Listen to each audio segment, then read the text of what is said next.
Oh, man. Good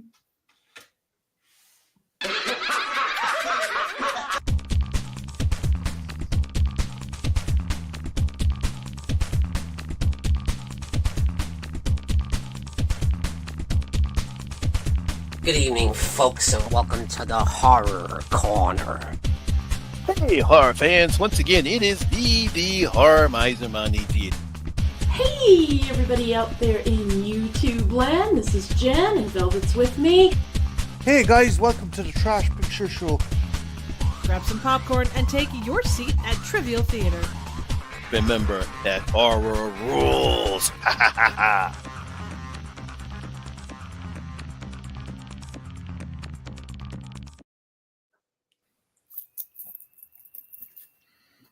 Woohoo! All right, we are live.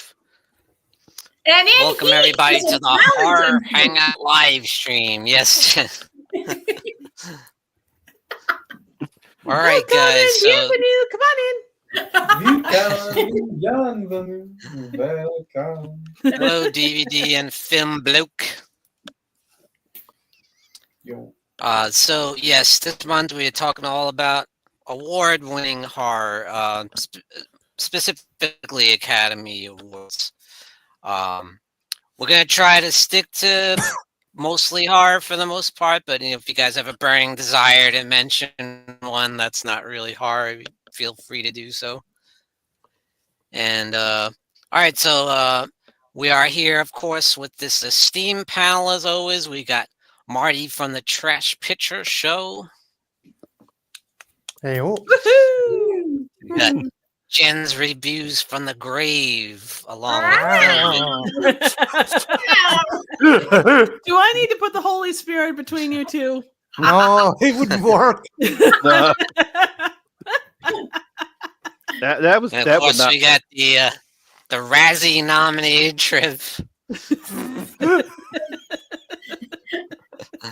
Highest honor you can get. Yeah. You're up there with Catwoman. Yeah. Yeah, woohoo! Oh boy. And we have the great one, the Horror Miser Monty G. Woohoo! Oh, All right, so first up, we're gonna start with movies that were nominated for an Oscar but came up short. So, what are some films you would suggest, Marty, at the Trash Picture Show? for me, it was nominated. It was given 4 nominations and it won 3, but it missed out on Best Picture, and that is Jaws. I know it's a B movie at heart, but it's really well crafted, and Robert Shaw alone elevates that movie to something way better than it has any right to be. And I just think it really, sure, there was the shark was a bit janky, but it's a fantastically made film, and it is the film that pioneered the blockbuster. And I genuinely think that movie should have gotten an Oscar. I think it really was it was really done a disservice that it didn't win an Academy Award, and I think it should have for Best Picture. It deserved the other nominations it got, but I think it missed out on that one. That's an excellent choice. The shark should have gotten one too. Yeah, I know, right? Bruce deserves an Oscar. Robert Shaw probably should have too. Yeah. Just such a great character, you know. Oh, yeah. We're going to need a bigger Oscar. Yeah. I think we need a bigger Oscar. Did just the Indianapolis story alone, I mean, that's a fucking fantastic monologue. Absolutely. Mm-hmm. Yeah. Jen and Velvet. Okay. Before we leave off with Jaws, I guess we sort of take Jaws for granted because, like, it's been around so long and it's such a go-to one. It didn't, even though it does have a lot of acclaim and acclamations, it didn't get quite the respect it deserves. It's a good choice. Another one for me that I think now, and again, much like with Marty's pick, it get an Oscar for its leading lady, and so deservedly so. But I think Misery should have got it for Best Picture. I fucking love that movie, and James Caan was also fucking robbed as well. Yeah. They had, Yeah. I mean, as good as Kathy Bates was, they elevated each other with their performance, and it's such a good story. You could, like, I'm a Pet Sematary girl. That's my favorite Stephen King of all time. But you could arguably give that Misery might be one of his best. I would argue from a filmmaking aspect and just looking at it subjectively as a movie, it might be the best made overall. That's what I mean. Stephen King adaptation. You could probably argue between that and like The Shining, maybe. But I would definitely say Misery's at least in the top 3. Yeah, and I think that is one that you're just like, what are you doing, guys? Because that was a thing. And it's a movie, like, if you haven't seen it, if it's been a while since you haven't seen it, it's one that sucks you in. Like, even if you've seen it a few times, like earlier on and it had been a while, it's one that always, or at least it does me, it's one that sucks me in no matter how many times I've seen it. Yeah, absolutely. So what about you? For me, How about you, Velvet? Not to be the stereotypical fucking Gen Z horror fan in the room, but I really do feel like Get Out was deserved that Best Picture it win. did. Like the way that movie reshaped and like the horror genre going forward, and we're still seeing the ramifications and the ripples from Get Out's release still to this day. I definitely feel like it definitely deserved, especially when you look at what it was nominated up against. I still say it's the best movie out of that lineup, even removing like just as a whole from like an acting, cinematography, directing, everything about that movie's pretty much perfect. Like I definitely say Nope is my favorite of Peele's features, but Get Out's definitely going to probably end up going down as his most influential and his most important feature. What about Us? I like Us. Us is great too. I think it could it, or is it still Get Out better? Lupita Nyong'o definitely probably show for the performance, but that's about it for us. But like Get Out, definitely like everything about. I'm surprised that movie didn't get nominated at least for more things than it was. It should have at least won screenplay. Yeah, it's a good choice. Definitely. How about you, Monty G? Going back to my time, my favorite horror picture of all time, The Exorcist. Man, it was quite shocking that a picture that brutal actually got nominated for some Oscars. I knew it wasn't going to win, but it's like, damn, at least the Academy finally had the balls to finally say, you know what? Yeah, it's a horror film, but god damn it, the direction was fine. The performances were great. Yeah. I Linda Blair should at least got a nomination, if not for Best Supporting Actress or for Best Actress. Yeah. But the fact that that it did get a nomination for Best Picture was fantastic to just show how much the film is respected. The fact even back then horror films were not respected as they seem to be getting more respected now. I think mainly thanks to Jordan Peele, because that's one of the big problems. Yeah.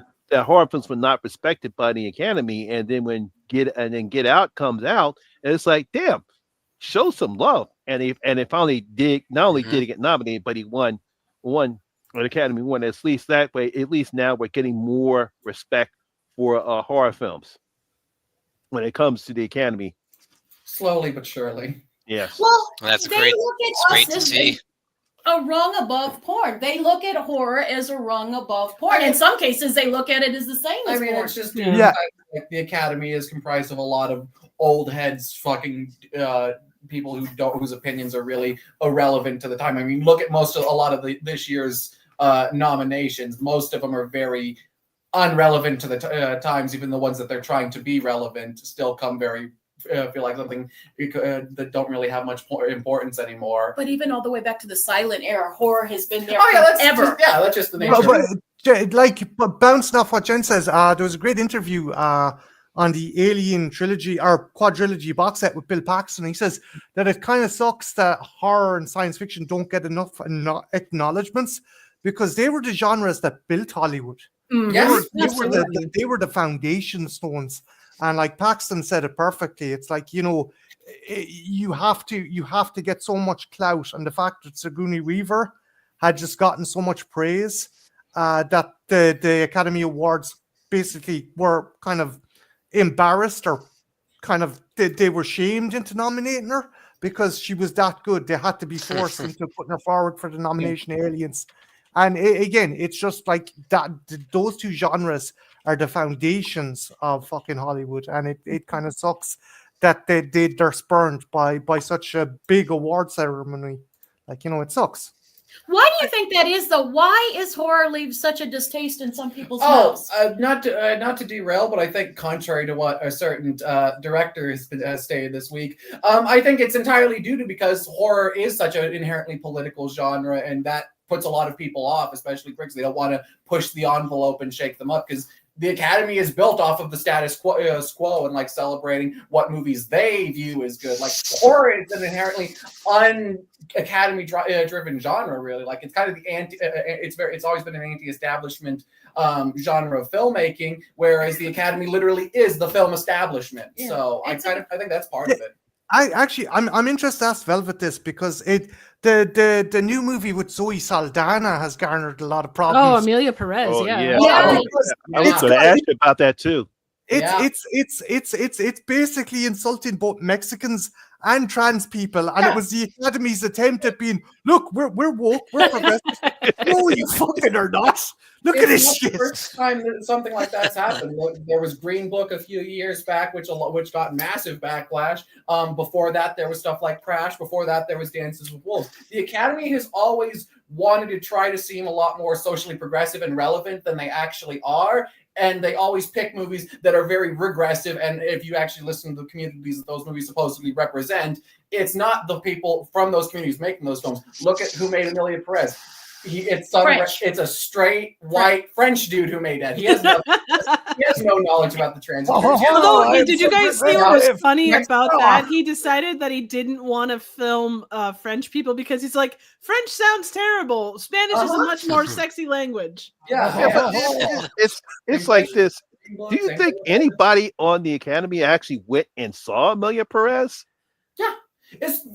Especially in a year where like you had so many things. Like I saw the TV Glow was sitting right there, which is a widely critically praised film talking about the trans experience, was sitting right there. But some people did not get that was. But it didn't get nominated because it was too aggressively about the trans experience. It made it the center focus, whereas Amelia Perez is very much like, oh yeah, it's this, but it's nice and palatable for us stuff. It's the same things like with Green Book or Crash is probably the most well-known example of that. Of like, oh no, let's look at the struggles of these poor minorities. Let's focus on a white cop. That's not that way. That's why we're safe and we don't scare away people. I hate to segue, Sean, but since we're talking in this because this fits in perfectly. Even something that the one horror movie, and people argue if it's a horror movie or not, but for this purpose, let's just say that it is. Even Silence of the Lambs is problematic because it's not as bad for the time. Like they were treated it better than some movies at the time. People forget GLAAD and a lot of other queer organizations were boycotting the Oscars the year that happened. Yeah, I can imagine.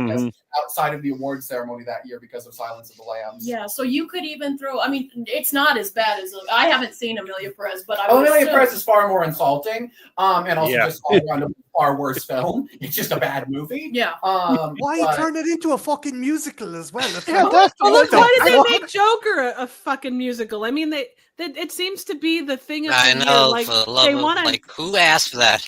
Right. They wanted there was this desperate need for musicals, but let's not actually focus on the musical part of it. Like, oh, Wonka's not a musical, Wicked's not a musical, Amelia Perez isn't a musical. Well, yeah, they kind of are. They very obviously are, but the marketing doesn't want to let you know that. I, who am a big musical buff, had no idea something like Wonka was supposed to be a musical until it was out for like a week or two. And seeing the marketing for something like Wicked, one of the most successful and beloved Broadway shows of all time, not being marketed as a musical is insane to me still to this day. Because most of the demographic, your middle-aged white males, say, I don't like musicals, bro. But that's not who the movies should be catering towards. But they always have. That's been the case. Like, look at any, like, if you want to go classic horror, like, look at, not classic, but look at 80s horror. Everything that was considered a slasher in that time was focused towards a white male demographic of, like, 18 or 16 or whatever to 25. Yeah. I know. I mean, it's like, like the Slumber Party Massacre movies, they still they were doing it to make fun of and belittle that kind of audience, but still that was very much Roger Corman. That's very much how Roger Corman marketed it. Yeah, but the first one was going to be feminist. It was because all the women in that movie did have jobs that were perceived as male. Yeah.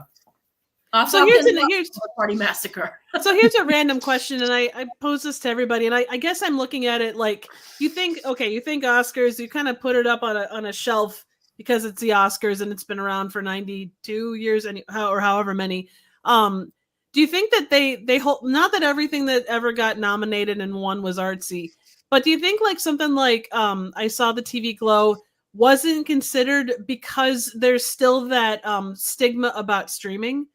Because it wasn't like hoity-toity enough to kind of be in that realm. Theatrical release, but it wasn't like a wide one, and most people saw it on streaming when it hit Max and stuff. Partially, but then you have stuff like Nickel Boys or The Brutalist. The Brutalist wasn't even out in theaters by the time that it was already nominated. That's not all that uncommon, though, either. Yeah, it's not. Yeah. So I don't know exactly. Again, I just feel like the Academy is very much centered around okay, we want to look progressive and morally right, but we don't want to do it too much to ostracize the other aisle. And I feel like that's very much the case with some. It's half-assed virtue signaling. Very much like you want to keep your foot in both fucking aisles, and that's bullshit, man. You're right. I mean, put it this way: when I look at Amelia Perez, the first thing comes to mind is that terrible Cats crap.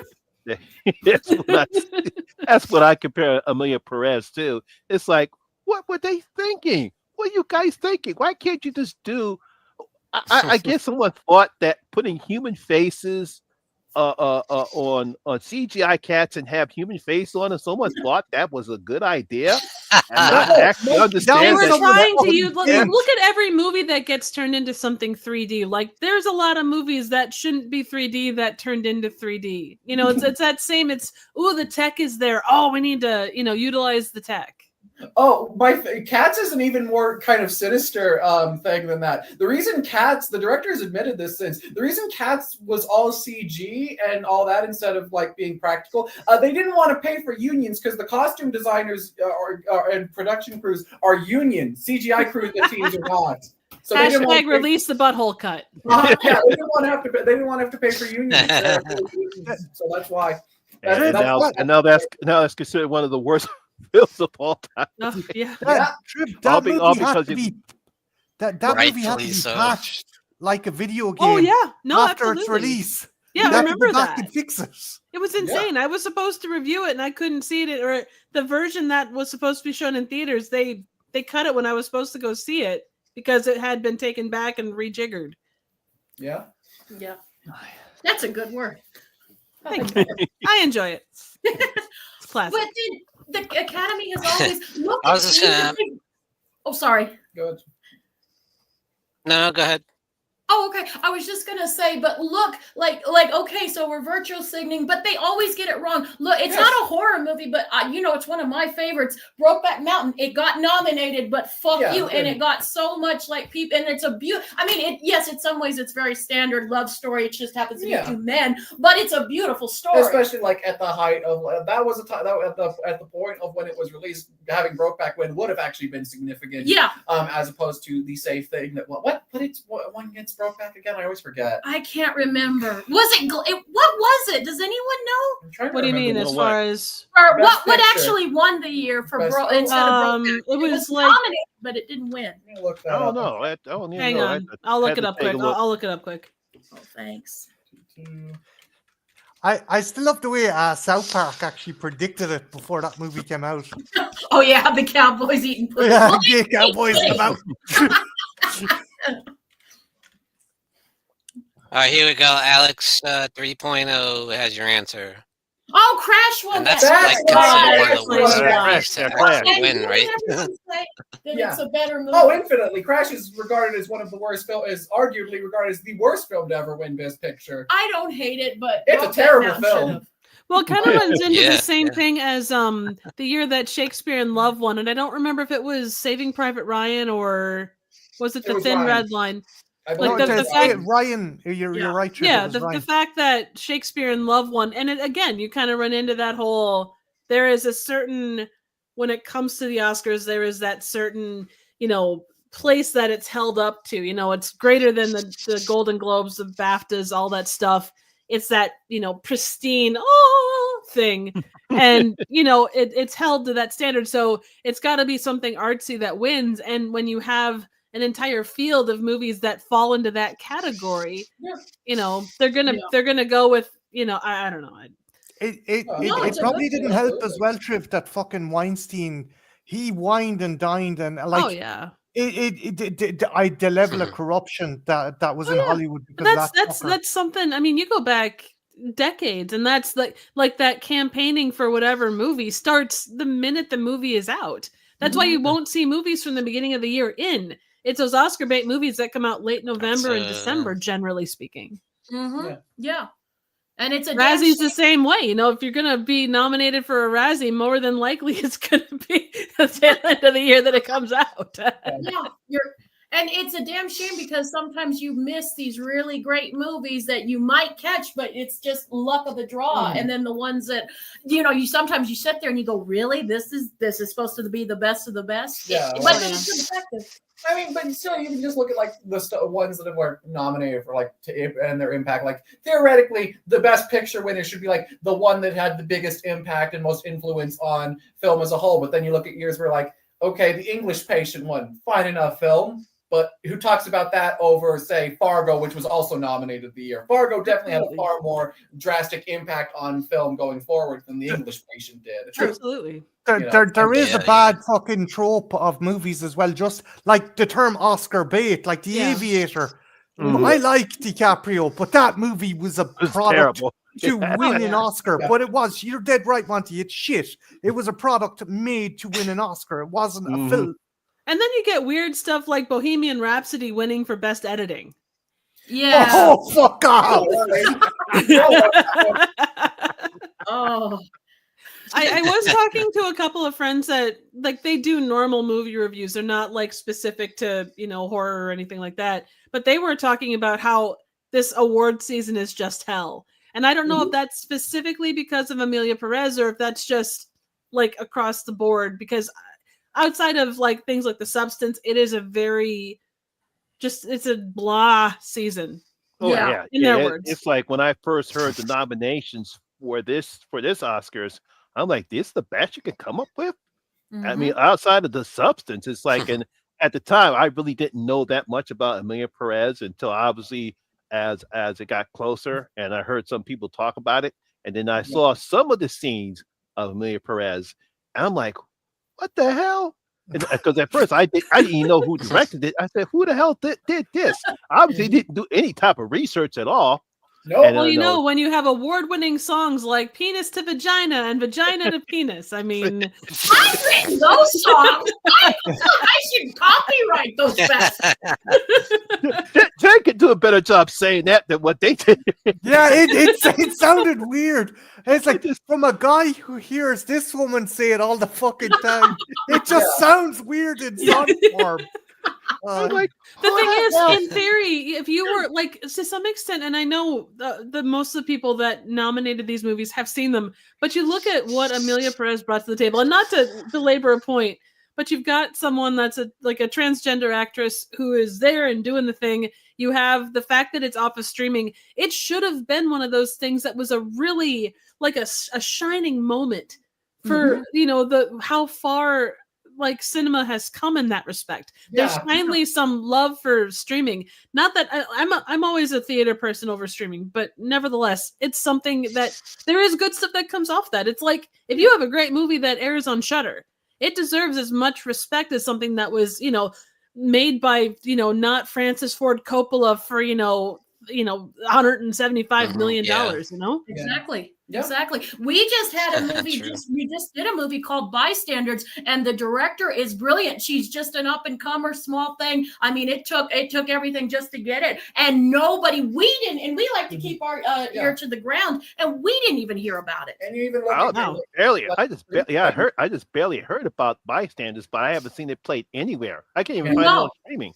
Yeah, and you even look at like other streaming releases, like international stuff. Like a good example for a modern one is something like Exuma, which is on Shudder. That was one of the most successful South Korean films and critically praised South Korean films of the last 20 years. Not a single nomination, not a single acknowledgement whatsoever, because as much as I love Bong Joon-ho, unless his name attached to it, the Academy don't give a fuck about anything from South Korea, unless it's very, very Western centered. Well, look at the film that wasn't Shudder exclusive, but look at the film from last year that everyone but you loved. I can't think of the name. Where Evil Lurks. Yes, Where Evil Lurks. That would have never been nominated. Yep. But I mean, it was a good film. It was a good film, but that would have never been nominated. That's way too violent and brutal for something. Oh yeah. Those not after. Thing. Like I don't mean to cut you off, Monty, but that's another thing. Why? I mean, that is part of life. Film is supposed to be a representation about all life. But they need to put their big girl panties on and fucking acknowledge it if it's got the skill and the craft. That means changing at its core, though, too. Like, and I've sung the praises of this movie since I saw it in Film Fest a year and a half ago. Which, forgive me, I'm going to tangent for a second. The movie has nothing to do with horror, but this little movie was made for I think like $30,000 or something. And they kept at it, and they were in every film festival, and they stayed in theaters, and they kept out front. It's called Hundreds of Beavers, and it has been recognized by so much. There's no way in hell that thing is ever seeing an Oscar, even though because of the stuff that went into it, because of what it brings to the table, because of the sheer chutzpah that went into the making of it. My God, and again, it's never going to see that because it's not prestigious enough. It's too freaking goofy for its own good. I mean, it's like comedy, horror, sci-fi. None of those are ever going to see the light of day in that respect, or awards in that respect. And I guess it's why there's other film, like other awards that are specific to those areas. I do Agreed, find James. I do find hypocrisy as well. The point Jen was making about like violent movies and stuff. Okay, so violent horror can't get nominated, but Schindler's List can, and that's a fucking hard gore. That's a hard go. And I get it. It's two different genres. But if someone's like, well, this is too violent, but we can nominate Schindler's List, I'm like, you do really realize the hypocrisy in that. It's absolute bullshit. Yeah, that's what gets on my nerves a lot. Is like, just like when Evil Lurks, never get an Oscar nomination because what the dog did. Exactly. Right. But they'll actually have something. They'll nominate a person that from a guy that eats people. Yeah. Did Come See get any? No, Come See never got any recognition. And that should, actual best horror movie ever made. Yeah. As opposed to like still good but far more palatable stuff like Platoon or Saving Private Ryan, which is a lot more palatable to a wide audience because it's not as wildly of a harsh criticism of the military complex like Come and See is. Yeah, right. But the one thing about that too is at least, and I think that the Oscars has kind of transformed into more of an art house kind of award for the most part. Like you're always going to have sprinkled like in there, your Dark Knights and movies like that, and Lord of the Rings. But you go back when it was a lot more of, I guess, what you would call popular cinema, like more mainstream. There was at least the chance for like a wider array of movies to kind of get in there. And I have nothing against art house. They need their day in court. They need to be seen. And that's a good way to get at least some of them out into the world. Yes. But the fact that the biggest thing that I hear from normies time and time again is the fact that, oh, well, I'm not going to see that movie in my little, 5,000 person town theater because that's just not what they pull in. It's going to be Blockbusters or whatever it might be. Mm-hmm. Right. I don't know how you balance that out, but that's another thing that kind of comes into play. Like it does. You're right. It does come into play, and it's a damn shame. And we're all lesser. Like I know this sounds kind of like art housey, but we are lesser people because so many things go under our radar. Even people like us, so we keep our eyes on this shit. Yeah. Right. And we're kind of lesser people, and we're supposed to be celebrating all of it. This thing really needs an overhaul. Like this whole thing really needs the whole award system has always been deeply flawed. That's true. But the longer that any sort of medium, even dividing into things like something like the Grammys or any other award ceremony will, and the longer a medium goes on for, the more holes in the system are going to appear. And that just been thinking, all of them need to be overhauled and kind of done and fixed a little bit and tweaked here and there. So this is random, but something Trenchy brought up about categories for horror. I love the fact, and this is a Golden Globes, but I love the fact that The Substance got up for, was it best comedy or musical? Yeah, yes. Yeah, I know. because they lump, like, there's the prestige films, and then there's the lesser, what is obviously the lesser stuff of horror, comedy, musical. Genre film is basically its own category that's not nearly as important, but we'll still throw them some breadcrumbs, basically. I find that hilarious. So it's It's for the peasants. yeah. That's all it is. It's just was it the Golden Globes that had like the best box office winner? Was that one of their new categories, wasn't it? Yeah. That's real fucking chill. That's disgusting to have a nomination like that. Yeah. I suppose it's like the Oscars did the whole it wasn't People's Choice, but it was like kind of a thing that was voted on during the Oscars, or maybe it wasn't the Oscars, where they had people voting on like, oh, so which movie do you like best? And it was, people got all trolly, and I think, what was it? It wasn't 300, but it was like, it would have been something to the extent of like Morpheus. It wasn't Morpheus, but it was something along. Do you remember that? I'm not crazy. It was Zack Snyder. Oh, I remember. It was the Snyder cut of the Justice League. Oh, Jesus! Because of course Snyder films are going to get Lord. And this is why democracy doesn't work.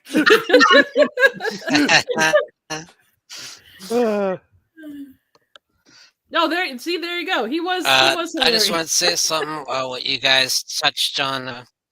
What you guys touched on earlier, and you made some excellent points about when it comes to horror in specific. I think one thing that I feel like is, if you look back to like the 70s, like 60s and 70s and stuff, there were some films that got very good critical reviews and got some consideration. But then I feel like when it comes to the 80s, when you had that early slasher boom is what really hurt horror in a way, because that's when you had Siskel and Ebert's trashing them, calling it garbage and all this stuff, and I feel like that did a lot of damage to the genre, and maybe people felt like you can't really take it serious and consider it such a high honor or whatever. Yeah, because I would actually agree with that point, because it's like, when you look at all the horror movies that came out during the 70s,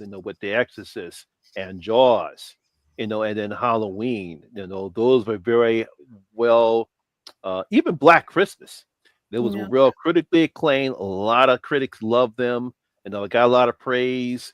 And it wasn't until after Halloween, and all of a sudden, then you have Friday the 13th, and then we have the slasher craze. I think that's when everyone lost respect for horror films, because they realized, and it's this movie is like this. Didn't cost a lot of money to make. Friday the 13th made a lot of money. The next thing, the movie studio is like just pumping them out. And unfortunately, that's when when critics lost respect for horror films, because they said all you're doing is trying to imitate what John Carpenter did in Halloween. And next thing you know, we get all these slasher films, and that's when people lost their respect for horror films. Even when some horror films like Poltergeist came out, still couldn't get the respect that it deserves, because they felt as though it's like they lost the respect for it. Yeah. Sean, Monty, do you think that's one of the reasons a lot of like studios rebranded their movies as thrillers rather than horrors? It's a thriller, it's not really horror. Because you never heard that term like psychological thriller until after the slasher boom. That became a thing in the 90s mostly. Because films like that beforehand would have just been categorized under the horror genre, and 100%. And then Silence won it, and then that's where it really, after Silence, we're like, oh yeah, we're not horror movies. Seven's not a horror movie. Zodiac's not a horror movie. They're psychological thrillers. It's a psychological thriller. Because we don't want the stigma of being a horror film, even though it's like this. We got a head in a basket. But it's still horror. I mean, whether these are too classy, you consider horror. Well, again, it goes back to that art house thing, that, like you say, that definition of of what constitutes like whatever the subgenre is by our standards today.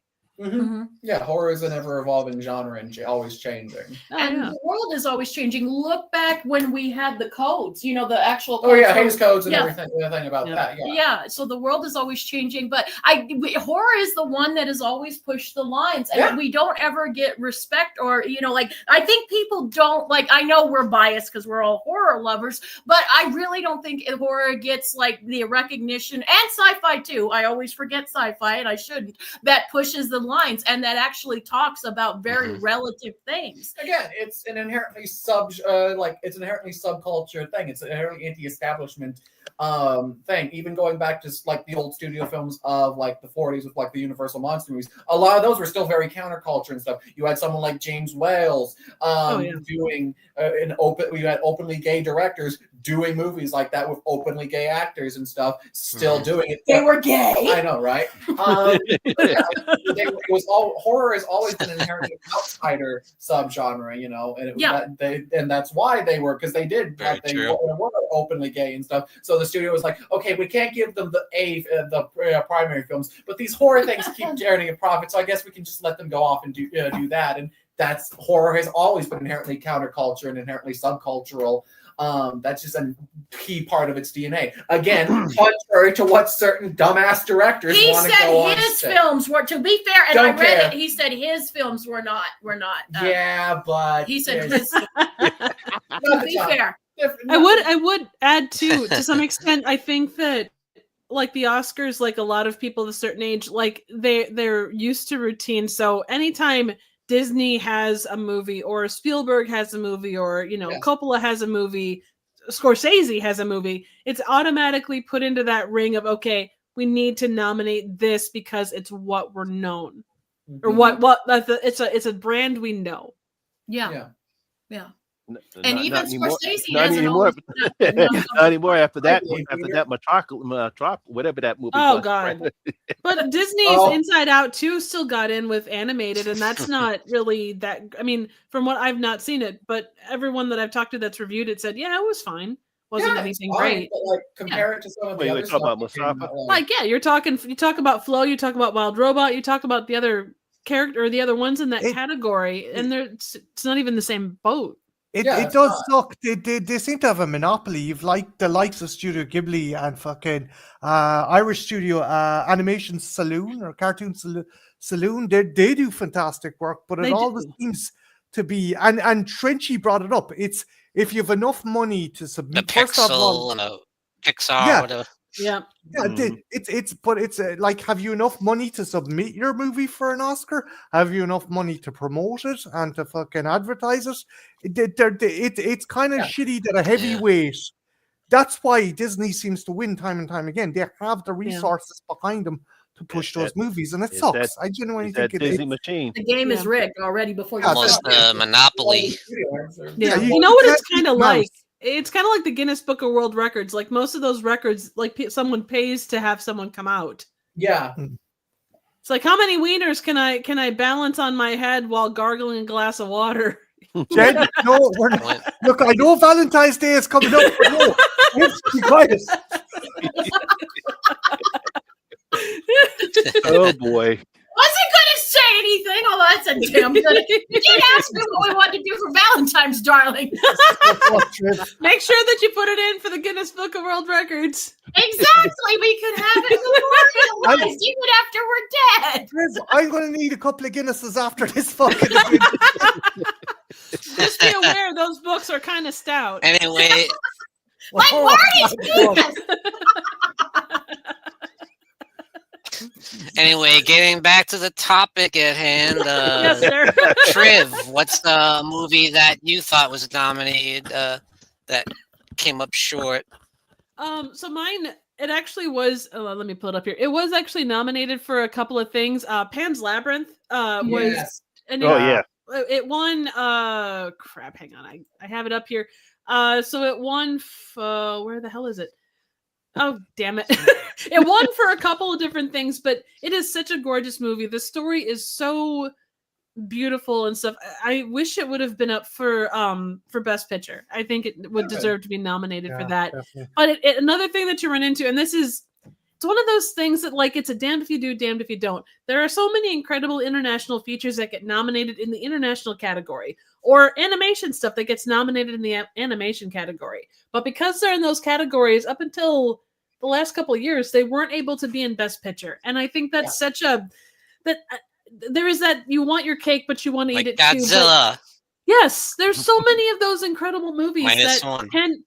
that can be both, an international feature or an animated thing and, be up for Best Picture, but they don't allow it, or they didn't allow it at least because of reasons.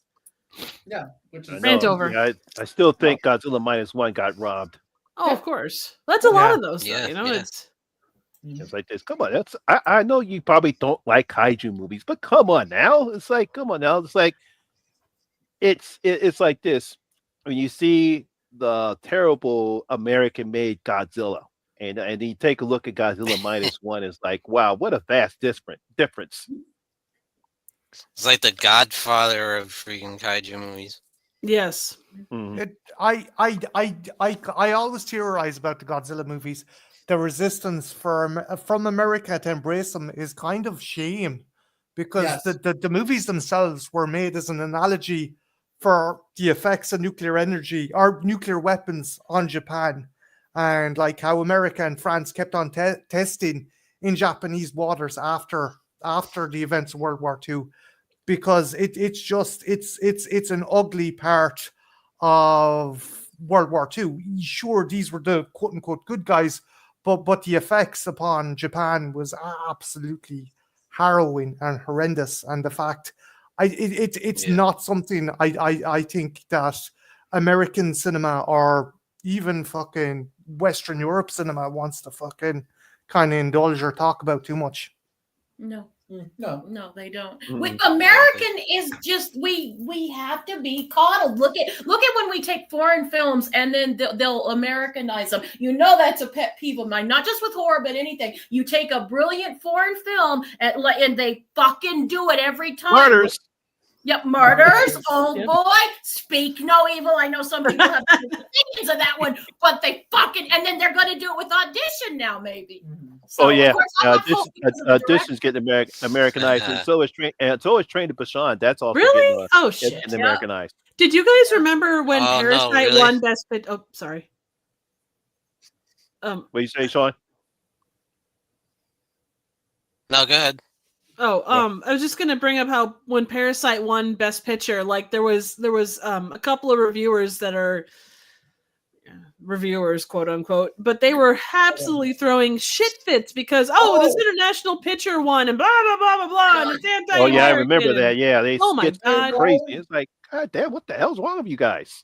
I remember distinctly because that was the same year that the first Joker film came out, and I was already lukewarm on that movie. And hearing all of that was what made me fully shift into just absolutely disdaining that movie and its fan base. Because I distinctly remember a bunch of reviewers complaining that Joker should have won that year instead of Parasite because it talked about all of these things about like poverty and class structure and mental health, and I'm like, yes, you know what other movies that better? Parasite.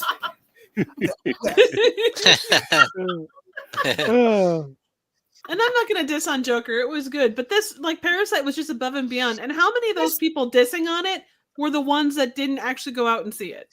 Yeah, half those fuckers were like, I have fucking subtitles. What the fuck? I'd go to the library if I wanted fucking to read, It's just right. It's kind of a lose-lose situation almost, because if you do have those offshoot years where the Academy for the most part picks the right thing, like a Parasite, you ostracize a certain group of people who are like, oh no, why didn't blank movie win that I've heard about? Why did this movie I haven't seen, even though it might be better, and but I don't want to see it because it's foreign or because such and such reason win. But you have other years where you have something like Moonlight, which obviously should have won, but let's pick La La Land because that's a lot more palatable and easy to access for a wider demographic of people. And the people who saw Moonlight and rightfully said that they should have won are angry then. It's a lose-lose situation. The whole system just doesn't work. Well, wasn't the same year the one you love, Everything Everywhere, was up against the Oh, whale. I love that one. I fucking love the whale, and also the Irish movie that I also really like. Banshees of Inisherin. Yes, those they were all incredible films. Yes, they can all be incredible films, but yes, sometimes there is a very obvious outlier here of like amount of quality and how much impact it had on the thing. The Whale's a fine enough movie. Fraser should have won for Best Actor, but was not the best picture in that category no matter what. You can like it more, but it was not the best picture out of that category at all. Yeah, but but some years you do have those movies where they're all like, phenomenal. Very rare. Banshees is brilliant. Shape of Water. Like the Shape of Water one's probably like the last prime example of like most of all these movies are all really fucking excellent. Yeah. And then different strokes for different folks. So And that's the thing with- my personal pick, even though I must be on delay, huh? No, you're not. No, you're good. There's a little But delay. my personal, I think there's. Uh-oh. My personal pick, and it was kind of mentioned before, wasn't necessarily for Best Picture, but I think Sigourney should have won for Aliens. Oh yeah, absolutely. But Sean, she has a vagina. Yeah. So does everybody else in the best actress category. In theory. All the best actresses are men, don't she? Shakespeare taught us that. I only think the reason she got nominated was, and it was mainly clout from Cameron that he bullied and just fucking scared the shit out of. Look, you're going to nominate this woman, or I'm going to fucking drag Hollywood through fucking ringer. And they're like, okay. I was shocked when she got nominated for Alien. Right. I was happy for her because she deserved it. I knew she wasn't going to win, but I was shocked that she got nominated. I said, "What? They did it? Wow! I'm impressed." But then again, I guess he did what he had to do. It's like, look, you're going to do this, or I'm gonna dime all y'all guys out. Yeah, he fuck it. You don't fuck with Cameron. No. Yeah. I will say, and maybe I'm just a cynical bitch, but I was really pleasantly surprised that Demi Moore got up for I was too. Like I didn't expect that. Me too. No, me too. Yeah. I was kind of not surprised that she got nominated, because normally when the Golden Globes come out and she got nominated, the fact that she won was a little bit surprising. But the fact that when she got nominated for the Golden Globe for Best Actress, I said, it kind of lets me figure that she's going to get nominated for the Academies. I doubt she'll win, but no, I thought it was a good factor for the Academy to nominate her because she deserved it. Yeah, she does. She was phenomenal. She's really, it's a fantastic performance. Like, I still find it weird that Quali hasn't gotten any recognition. I feel like she deserves a lot of recognition. I understand she's a lot newer of a name, and Demi Moore has the history in the industry going behind her. Mm-hmm. So I understand why, but it does feel weird that they didn't at least throw her for Best Supporting Actress somewhere in there. Yeah, but as we've established tonight, I would have said Best Supporting Actress. Yeah, absolutely. She was just as good. Mm-hmm. Yeah, absolutely. That movie doesn't work without both of them giving 10 out of 10 performances. And they 100%. Yeah. Right.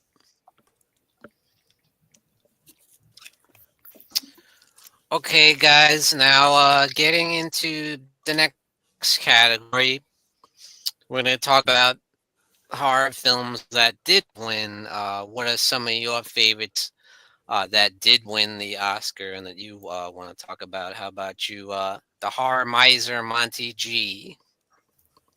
Obviously, Get Out. Yeah. Obviously, I was a bit surprised, but very happy and enjoyed that Jordan Peele won the Oscar for best best original screenplay, if I remember. Yeah, best screenplay, because that was a very different take on something that we've seen in a horror movie when it comes to African Americans. And I thought he did a fantastic job on showing that different take upon when it comes to how white people portray how they react to black people. And I thought that was decent. Decent. I think one of my favorite scenes is when one of the white girls takes a look at Allison Williams and she was like, the look on her face was like she just couldn't wait. Mhm. Because and she wasn't even mincing any words. She's like, "How's your sex life?" And she's just like, "Ooh yeah." She went all ooh, Tommy yeah." Wiseau. Hilarious.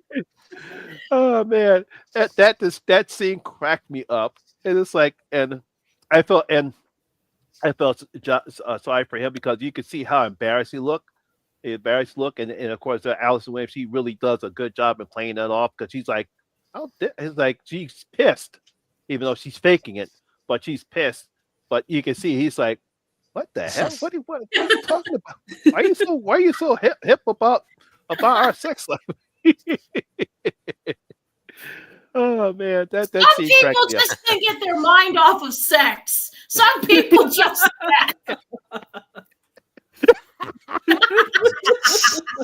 Some people. some people.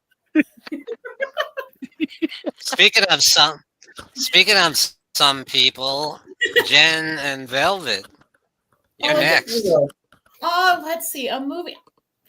You're not gonna like my answer. Okay. Uh-oh.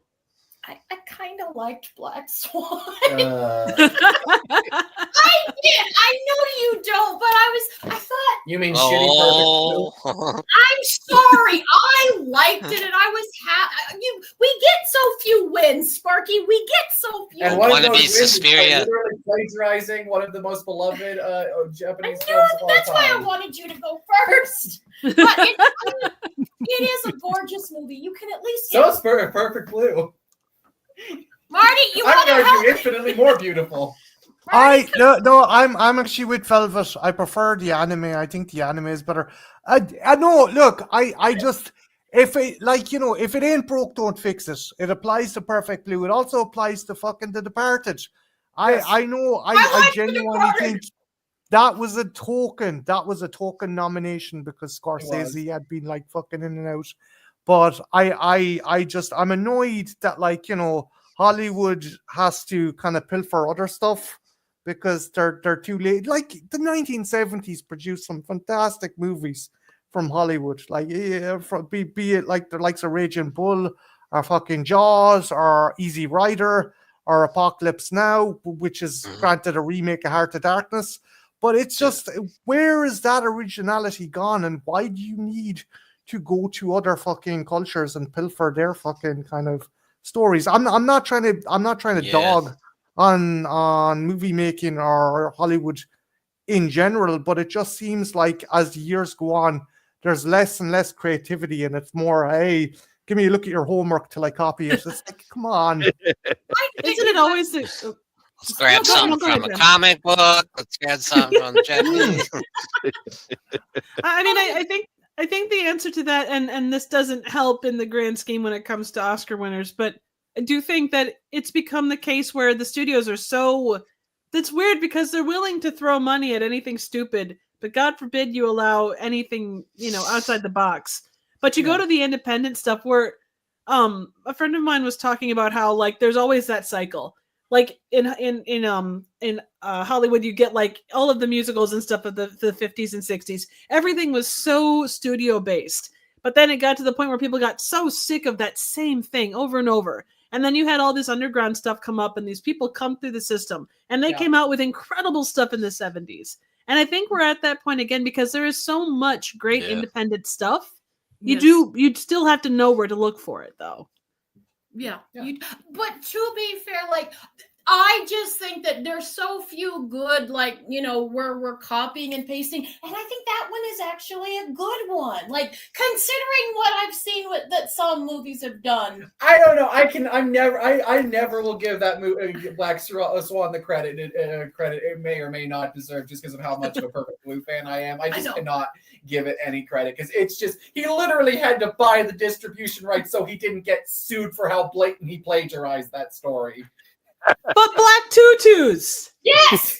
And I mean, the descent, the descent into madness is, and I love the metaphor with using ballet. It's a really, and I know they did it better in the other one, but I liked it damn Next. Yes, the big better in Perfect Blue. What's yours? I will say, I do think Natalie Portman was very good. Yes. Portman's good. Good I'll actress. give the devil its due. Portman is good in the film, and like, yeah, that's totally fine. But I don't know. I just can never give Black Swan. That's one of those movies that just I will never give a fair shake just because of everything around it. I can understand that. I'm the same way with Speak No Evil, but it was a bad remake.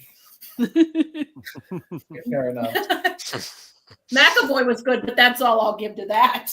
Fair enough. I mean, my go-to example is probably like Monty said with Get Out. Like I still argue it deserved Best Picture, but I am really happy that at least one screenplay that was very deserved. I think us should have probably been nominated too. Lupita Nyong'o totally should have been nominated for Best Actress, 100%. And the movie. Movie fun, maybe not, but she definitely deserved Best Actress. Another one, and you could argue tentative horror, but like probably one of the other few times where I will admit, even though they were the same year as Get Out, I still think Get Out probably should have won. But Shape of Water was a really close second pick, in my opinion. I was really happy for Del Toro to finally actually get the acknowledgement and recognition that he deserves with that film. Yes.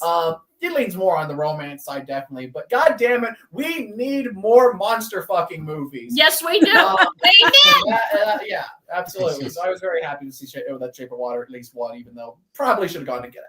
I'm not even like the biggest Del Toro fan, and I even like that I movie. even fucking love that movie. Yeah.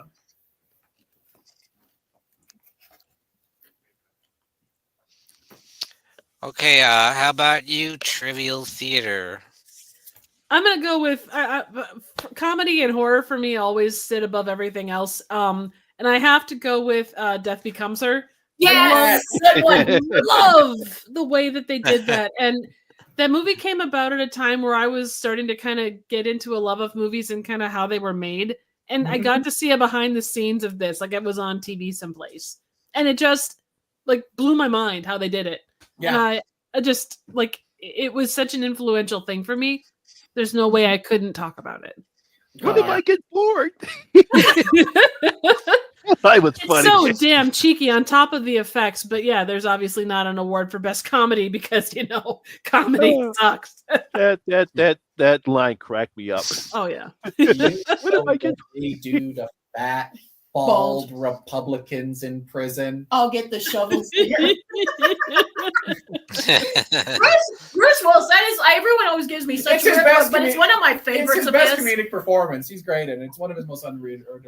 I think it's because he's so going off of his usual script. Yeah, like, he's such a worm. Yeah, Mhm. not just a little weak. Yeah. I like him. I'll be right back. It's a great pick, and no one talks Absolutely. about that movie enough. No, absolutely. I remember there was one scene where I think it was Goldie Hawn had to walk up the stairs backwards with a bag on her or a green screen bag on her head. And her mom was on set that day, and she's like, "Oh, Mom, what'd you think?" She's like, they put my beautiful daughter underneath a bag," and she's like, "But that's part of the thing." And obviously, at that point, people of a certain age wouldn't get it, and Yeah. But that's showbiz, and give up show business. exactly, boobs out, face in a bag. Well, I'm gonna pick one that kind of has been mentioned. I do.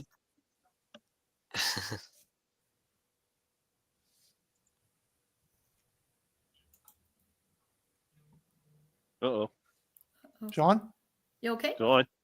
You okay, Sean? Can you hear us? Come to the Sorry. right. That's okay. You hear me? Yep, Yeah, we hear you You now. hear me? Yeah. we can hear the words coming out of your mouth. Okay, sorry.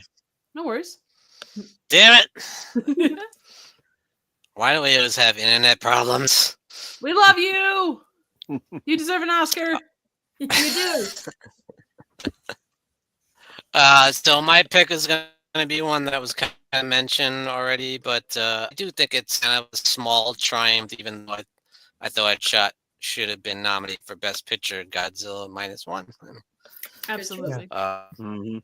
Phenomenal movie. I think it's easily either this, maybe with the exception of the original Godzilla, is one of the greatest monster films of all time. And I love the story. I love the acting.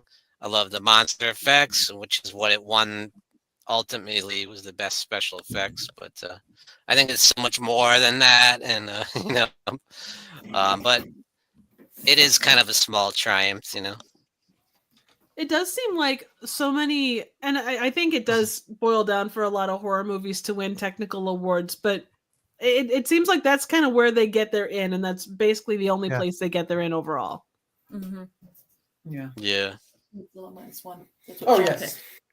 Excellent pick, yes. Because another one, kind of the same thing. I don't know if you guys realize. I know Marty does, but Alien won best visual effects. I know, yeah. Mm-hmm. One other one It's that's like, close to how come that didn't get best picture or something? Absolutely. There's a lot of movies like that. Yeah. Yep. One other one that sits close to my heart, and it's one of the first, I guess what you'd call horror movies I ever saw, but the Portrait of Dorian Gray from 1945. Yes. It won for, I think it was best cinematography, black and white cinematography. But it is such a beautifully done movie, and the story is just, it is oozing with maliciousness. It's so well done. And yeah, it's a great adaptation. Right. Again, it's a case where it was technical awards even then, but it's still worth noting because it was just a gorgeous movie. Mm-hmm. Yeah. It was beautiful. It is beautiful. Absolutely. All right, Marty, how about you? Yeah, I'm gonna go with Monty's pick and go with Get Out because, again, just the scene where the dad's talking to him. I mean, Jesus Christ! And he's trying to be hip and he's trying to be down, and you're like, motherfucker, no. It's your dad. And the poor. I love his best friend as well. Going in telling the police.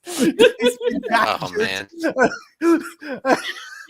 And at the end, I fucking told you. I love that bit at the end. Oh man! Told you. It's such a, again. They get the and I'll never be able to fucking empathize with the fucking social point of it. Again, I'm a white dude from fucking Ireland. I'll never get that. But the fact they do ring home that this is an incredibly awkward situation to be in. Like even me as a white lad can be like, Jesus Christ, this is fucking horrible. And just the comedy and the commentary is so well fucking done that it was a fantastic film, and it was worthy. It was worthy getting that. I think anyway. That again, that's the dad. I like Christ Almighty. I was like even me. I was like, Jesus Christ, this is no, please make the scene end. Well, there is that level of cringe. Like you get someone of a certain age trying to say, the cool kid slang, and not that it's the same level. Exactly. It's so mid, man. I tell you, you got to be busting. But even from that, not that it's on the same level, but from that perspective, you can you hear someone do that, and you damn near die of cringe. So if you can die of cringe from that, that shit's fire. You're like you're trying to talk to your niece and nephew, and you're like, "Yo, guys, what's the half?" Like you're looking at your watch. You're like, "What the hell?" You will always be lame when you try. It's anytime I open my mouth, pretty much. There was a Takis commercial that was talking about how the snacks were either mid or bussin', and it's just like, oh dear God, what the hell? Way to go, hard cat dad. It's lit AF. Brilliant. I love Harry. Nice. Oh God. Oh man. Not to downplay Marty's point, but it just like from that very small position, anyway. I mean, it's bougie is what it is. It's just downright bougie.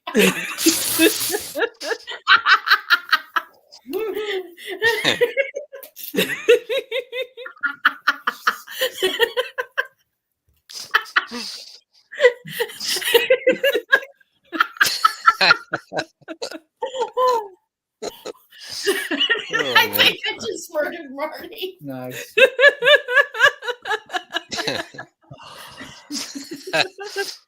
My love go.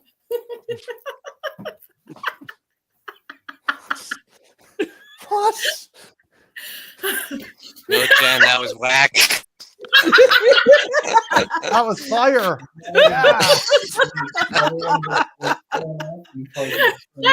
We need to stop.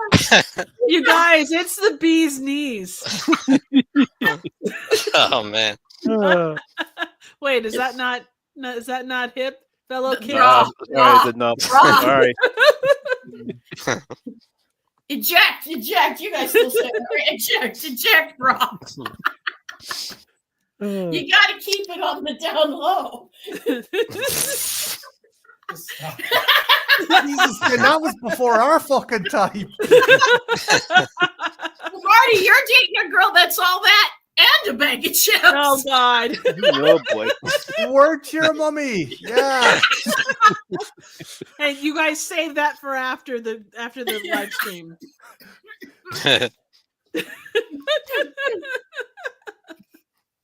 Word, yeah. We're pretty hip. All right, right? guys. So next, we kind of did mention a few, but what's some movies that you feel got completely snubbed from the nomination that you really feel passionately should have been nominated?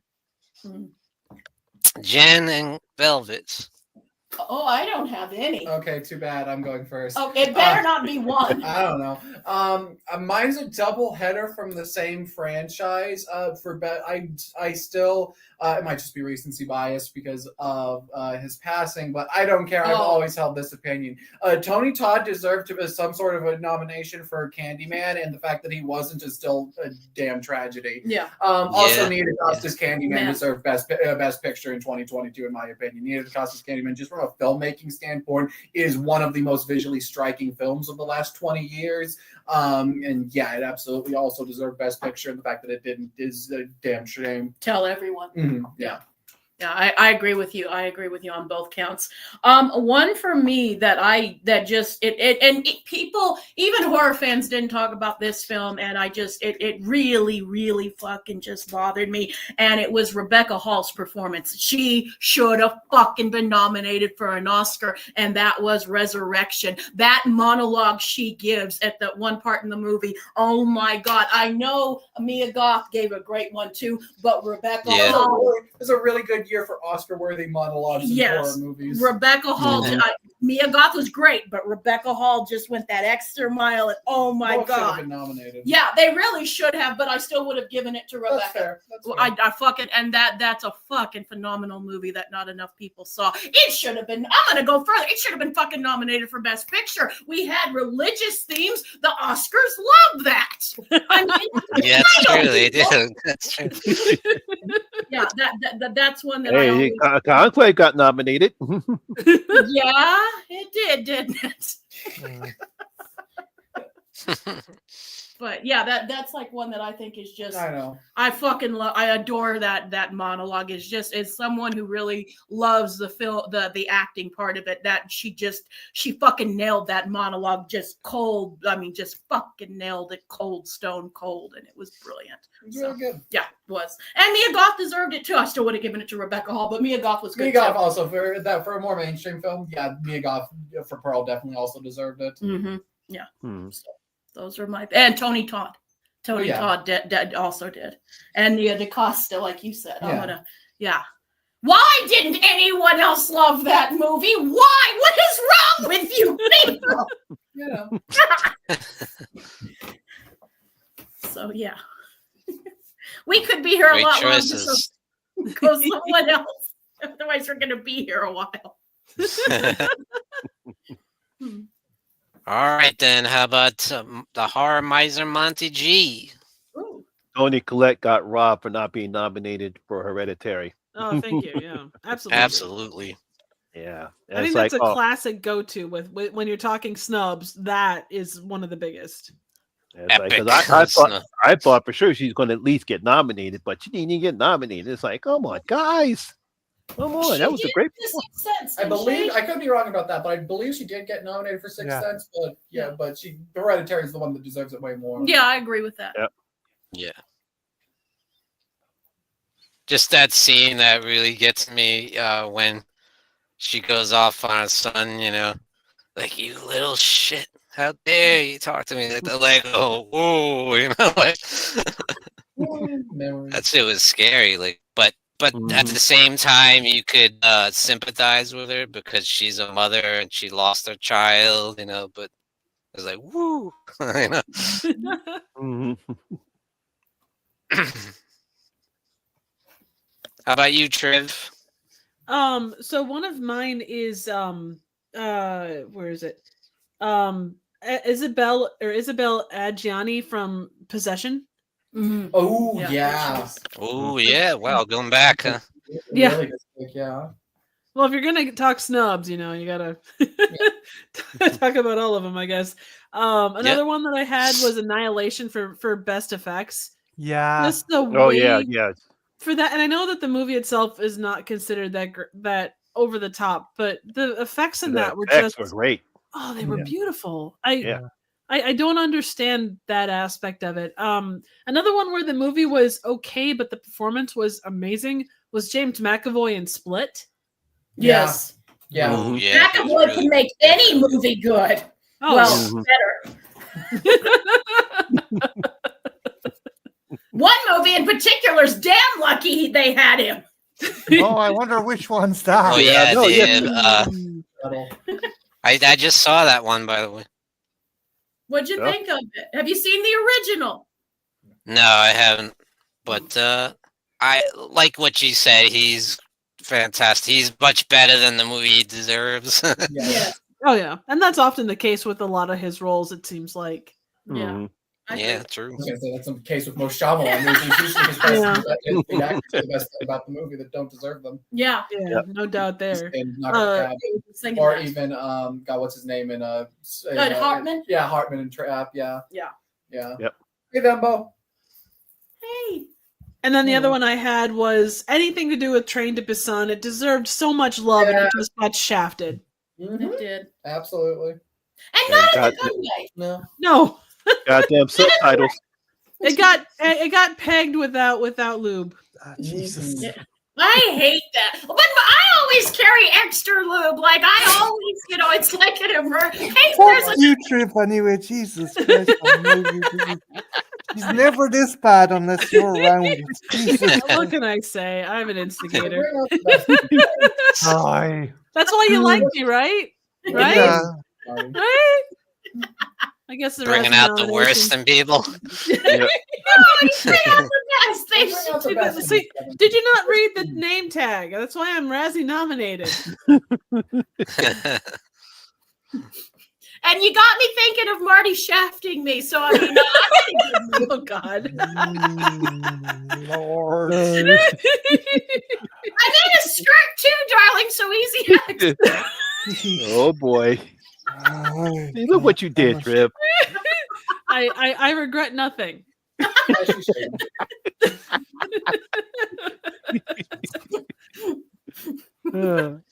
Hi. I'm sorry. No, you're not. You're No, right, you're I'm not.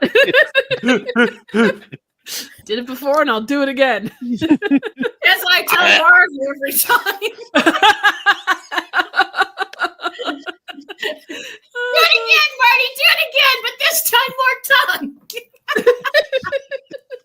Ah, Jesus I'm Christ. gonna throw Oh. one. I'm gonna throw one out that with you guys. You might be impressed by me. It's a real indie, and I'm not a huge indie darling like you guys. I know, but Ellie Parker Naomi Watts was absolutely brilliant in this movie, but it was a piece of garbage movie. I'm like, this movie does not deserve this performance. I'm like, God. Uh-oh. Yeah. She's like the struggling actress trying to make it, and oh my God, it's such a bad movie, but what a performance. I mean, Yeah. You're right. You're not Yeah, wrong. it happens. Well, it's amazing how you get the right person in the role and they can elevate the material even if everything around them is utter crap. Yeah. yeah. A lot of Shyamalan movies are coming to my mind, like you said. That's a good point. That's a good point. Let me ask you this, Jen. Do you think he's ever going to be able to come back from his No. recent bombs and be where he was at one point? You know. Have you seen it? Have you seen that last one of his? Oh my God. And I know he was trying to be cool with his daughter. I get it. But she has a beautiful voice. But acting, oh my God, that was one of the worst performances. And then the one before that, well, everyone knows Big Mac. I know it wasn't Big Mac, but I'm going to leave it. Medium-sized sedan. Medium-sized sedan. And then Rachel, your husband's the butcher. Oh my God. And then they tried to drug him, Sean, and he's supposed to be like super smart and ahead of everyone's car. Look, all I'm saying is, Oh man. feature where he's teaming up with Nicholas Sparks. Oh, and they're not being funny. Velvet is. Yeah, that actually is Shyamalan's next movie. He's working with Wait, the guy what? who wrote The Notebook. Yeah. That's his next feature. Yeah, What that's is it? Nicholas Sparks and Shyamalan are gonna do a thing together. Oh Oh God. my God. Yeah. This is all born south of the Mason-Dixon line, isn't it? I know, right? I mean, you Yeah, almost you know, want to it- see how bad it's gonna be, but You know, no, after Trapped, no. I still stand by, and the longer his career goes on, I still stand by that Unbreakable was a fluke, and he's actually just not that good of a director. The Sixth Sense. I've never liked The Sixth Sense that much. Oh, really? It's probably his next best feature, Yeah. and that's still The Village, which has flaws to say the least. It has William Hurt in it. It does. I did like The Visit. I did like The Visit, Yeah. Visit's not bad. Yeah, Visit's okay. and I like Split. Old was like I don't know. Old was old. It was old. Old was weird. Old would have been a good Twilight Zone episode, but it didn't need to be a fucking movie. Yeah. That happens a lot with those kinds of things. I mean, there's a lot of Twilight Zone episodes that are too Yeah. long for their own good. Yeah, good point. Yeah, but Trap. Oh my God. Oh God, don't get me started. Already I Yeah, don't get Jen started. hated that movie, guys. And like, I was in the theater. I'm sorry, you guys cranked my thing, but like, not like how Marty does. But you know what I I'm mean? not cranking your high. I knew No, that was. but like, Yeah, I was in the theater and I thought, we can't get any more stupid. And goddamn, And not then there's like, 40 minutes of movie left. yeah, and then we get stupider. I'm like, how the fuck did we do that? Jen, does it still help that you legitimize it that this is Josh Hartnett's character from Halloween H2O and he's turned into a killer because of I Jamie blame Lee Curtis? Jamie Lee Curtis. She wouldn't have turned into a serial killer if she'd been a more attentive mother. I still put this at her door. Oh man, when I watched the review, I was just laughing because Jim was just ranting mad. You know, don't bring up But this she point. was right. Thembo makes a good point. Yes, he is hot, and he's the best part of the movie. And the little girl's good. His daughter's not bad. And then, Sean. This is not a stream about Trap. I had to tell Sean there is this because he asked me if he could ever come back. Sean, in the movie, everyone is supposed to be kept for secret from the serial killer, and a T-shirt salesman says, "You seem cool, bro." So guess what? All these cops here, they're so for the killer. I love that that's your example of how movies have. Not the point where he's in full tactical gear inside a limousine that's surrounded by people, and then the movie cuts away for 5 seconds, and suddenly he's in the crowd in a hoodie and jeans. I want to rationalize how all those cops never spotted him taking a bicycle spoke off the fucking bike and get it in the back of the van. I would like to give this movie props to the fact it deserves an Oscar for the amount of endings it has. Yes. Oh my god! There's Amount of like- endings. there's like 40 Yeah, minutes. it's like for some reason, and I'll never understand it. He couldn't find a way to end the goddamn film. Exactly. And it's like I'm sitting here, I'm like, wait a minute, what the heck? Do you know what? Do you know what, Monty? Do you know what? Yeah. It should have been like that Netflix show Bandersnatch, where you get to pick an ending. You're like, ooh, okay. Yeah. Choose your own adventure kind of fucking job. You know? That's why it's like we get an extra almost 25 to 30 minutes. And it's like, wait a minute, and then some of the stuff happens. It's just impossible. It's like it's bad enough you have to suspend your belief on some of the stuff that happens, but none of that stuff that happens, especially at the end of the film, make no goddamn sense whatsoever. Kind of like another film where they're in the room all that time and they never thought to look under the rug. We don't talk about the Watchers. I was waiting The apple does not fall far from the tree with that family. That's all I will say.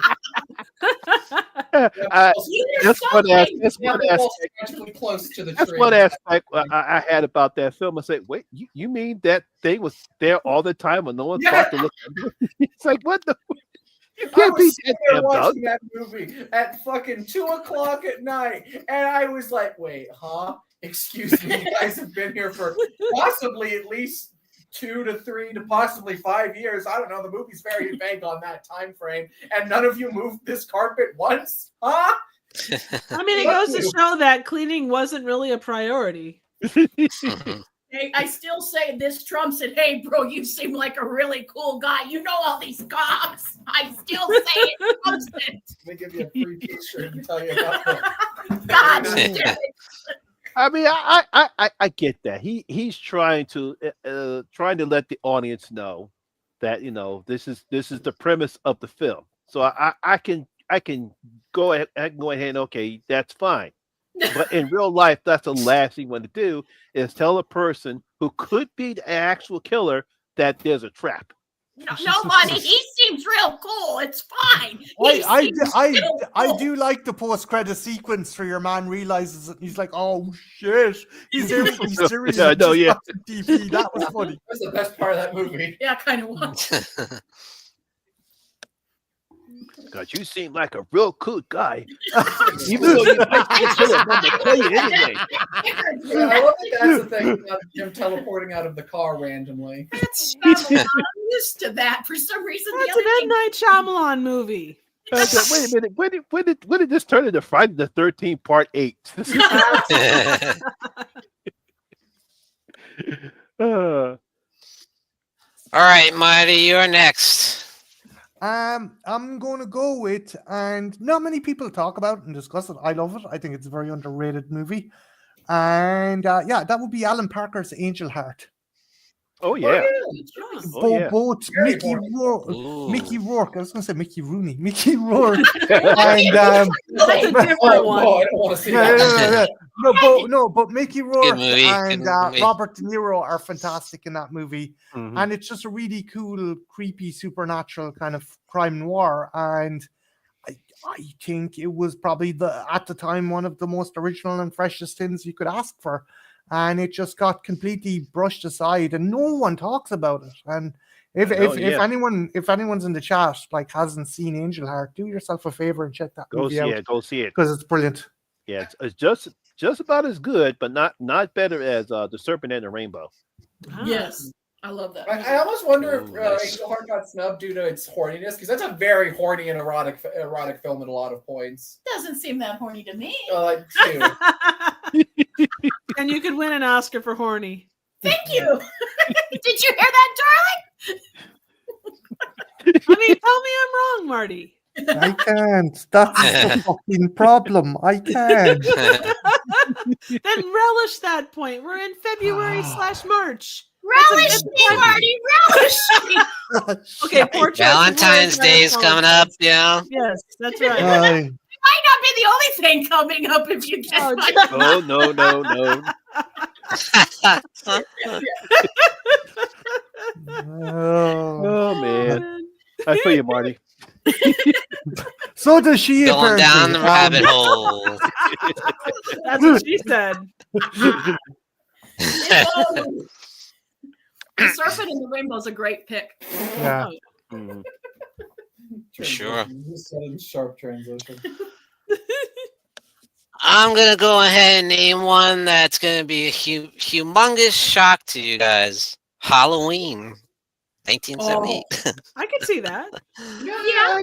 I feel like if that came out today and there never was any other Halloweens or whatever, I think it would be considered like, wow, this is really original. This is something new. This is something different. Like the style of it, the score, at least would have won for a score. I mean, come on. Yeah, I think Yeah, I think yeah. the score would get nominated. I really don't see. Then again, maybe The Donald Pleasance's performance, most definitely. Yeah. I think he would get nominated. Yeah. Nominated for an Oscar because of his performance. But I doubt they would nominate for Best Picture. But score and Donald Pleasance. Yeah, I can see those two. Yeah. I feel like I could live with that. I don't know. I feel like a lot of Carpenter movies very much deserve various things, but would never really fit because they're again very anti-establishment. And also, most of them were critical failures upon release. I would say that Jamie Lee Curtis for 2018 deserved it. I can't argue She with gave that. such a phenomenal, especially the one scene. It really touched me, and I thought she pulled something very raw as an actress out. And I really, and I'm not like I love Halloween, but I really thought that performance was something really special. Yeah, I can't argue with that. I mean, she eventually got it for Everything Everywhere, so at least She did. She got some recognition finally, but I wouldn't argue if it was 2018 that she got it for. Yeah, it was a brilliant performance. No, sorry, I don't think I don't Prometheus think won so. anything. No. So speaking of, By the way, John- is that Rob Movie Maniacs? Blink once if yes. I'll squeeze Marty's testicles if you want. Once for yes, twice for no. And I'll be blinking more than fucking once, I'll tell you that. Okay? Jesus. It's February. I was just looking something up and it's not directly associated, but you were talking Carpenter movies and I looked up The Thing to see if it had anything. Oh no, it definitely No. didn't. No, which did would not. be one given what it did. I would Oh, yeah. be. But No, what's yeah. funny is it got a Razzie nomination for worst musical score. Yes, it Yeah. did. It did, yeah. What? I know, yeah. Did not know that. I Shocking. hate the Razzies. Why am I Razzie nominated? Yes. God damn it. As much as we love to point out some of the stupid films that have gotten Razzies, rightfully so, Razzies have always been really weird about a lot of their choices. The point I love to bring up that most people forget, The Shining was nominated for Worst Picture the year it was released. Yeah. It was, yeah. Yeah. And that's you look at a lot of horror movies and it is a thing about timing and such too. So Yeah, very much a lot of stuff retroactively, like the Thing. Absolutely, like you look back now, and absolutely, obviously, that movie would have been nominated for a bunch of stuff, but at the time, it wasn't valued. It was Right. considered almost a career killer for him. It did nearly kill. Carpenter's nearly killed me. No, Yeah. it wasn't funny. Yeah, that Yeah. movie did kill his career, and in many ways, he never was able to fully recover from it. Mm-hmm. I wonder if it was worth it though, because I mean, it's. I feel like definitely he would probably say. I mean, so. you can sit around, play video games, and smoke weed now. So Yeah. I mean, Yeah, I think and hate all Halloween fans. Yeah, I think Carpenter's turned out overall, but at the time, no, that movie did pretty much ruin his career and stuff. You know. True. All right, so next we have a category which Marty came up with, basically movies that did win that shouldn't have. So let's start with Marty. I know he's got a story that he's been dying to share. Oh, it's gonna be a good one. So 1977, Carlo Rambaldi releases his remake of Dino De Laurentiis releases his remake of King Kong and gets Carlo Rambaldi to build a 6-meter tall, apparently fully animatronic King Kong. Now, the original plan was to have 80% of the movie featuring the animatronic, super large King Kong in the movie, and then 20% was going to be Rick Baker in an ape costume. Yep. The animatronic wasn't functioning. It did not function one bit. I think they got maybe 7 to fucking 8 minutes of usable footage out of it, and even then, it's just like this, kind of just doing this. So they put the entry forward for best visual effects, and put Carlo Rambaldi forward for best visual effects, but didn't tell the Academy that Rick Baker was also in an ape suit. So the guys in the Academy watched the movie and saw Rick Baker doing all this fucking shit, wrestling around with a giant snake, climbing up on the fucking Twin Towers, doing all this shit. And they're like, oh my God, that animatronic is fucking amazing. My God, Jesus Christ.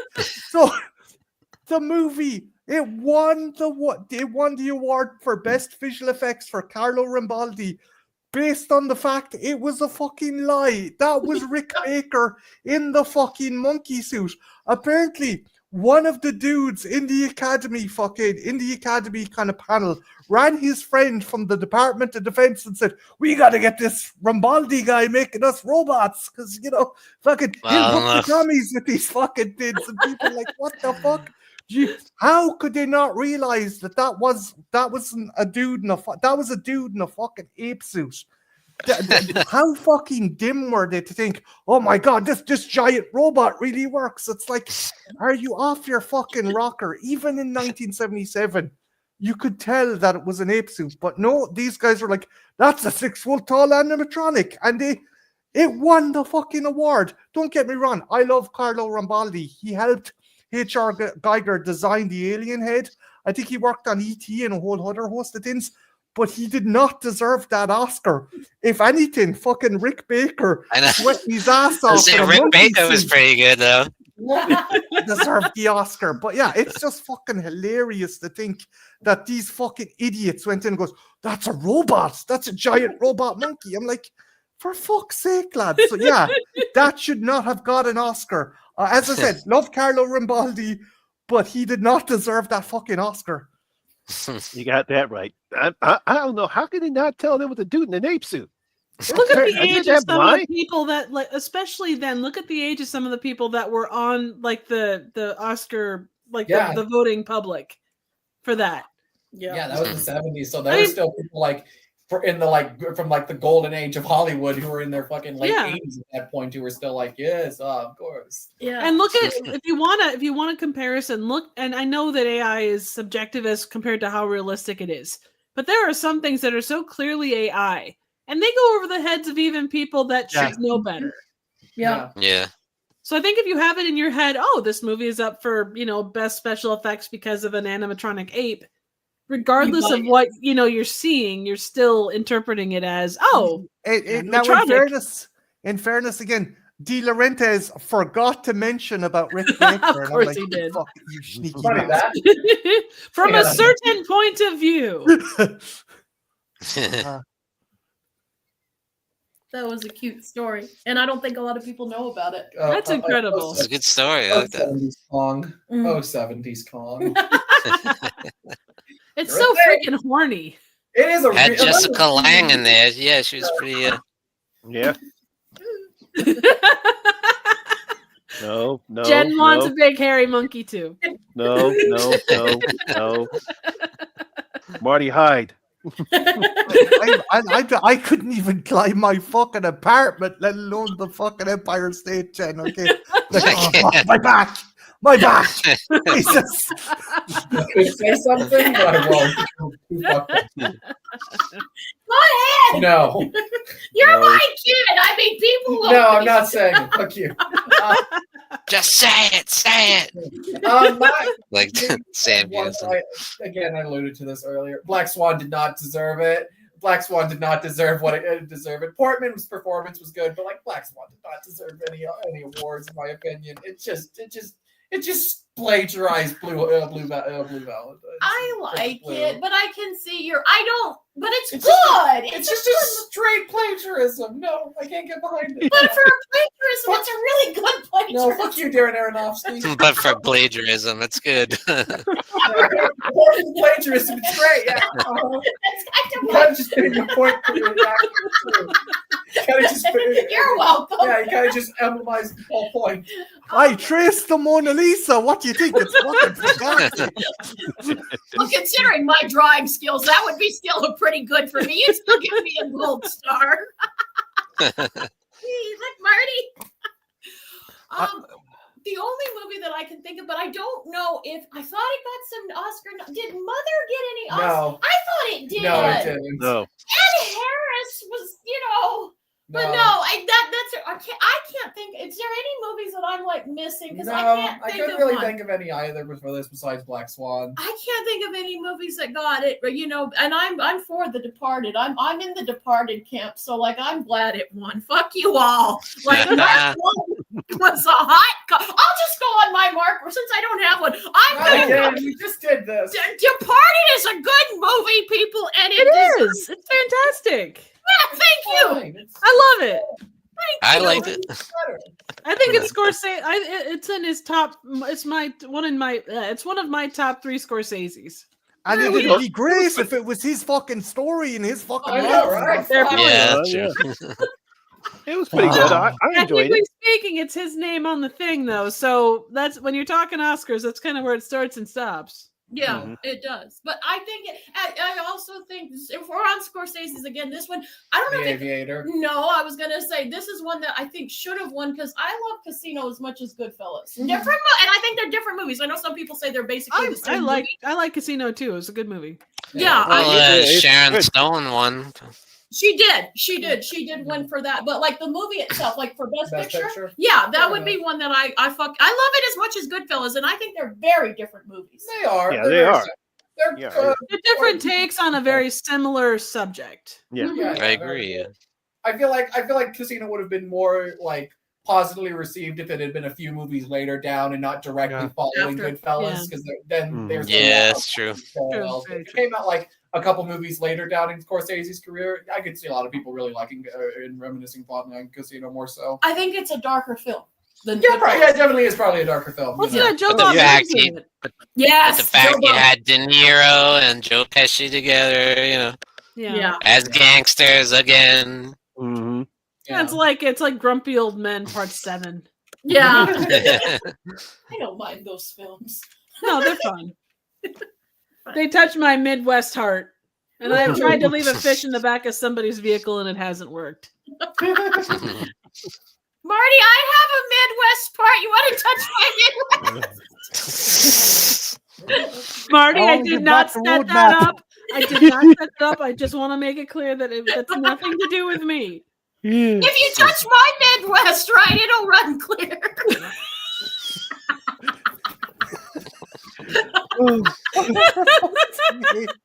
We're a continent Jen- away, and yet I'm still fucking terrified. Oh, Jesus. Jen, you need a shirt of all of your Jenisms.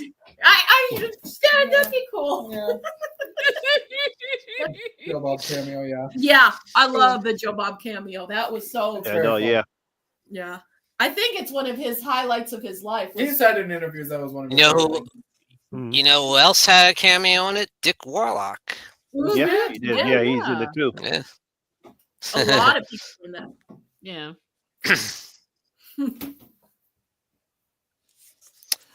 Okay, how about you, Triv? So I got a couple. One is and I mentioned it before, but Bohemian Rhapsody for the editing. Yeah. I like you know what?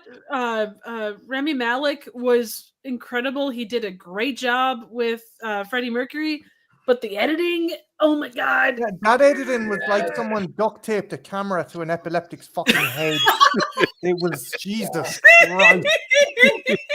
Hey. All over the place. Wow. What the fuck are you doing? And kids dead. You get all the prerequisites for the scene. Marty Oh,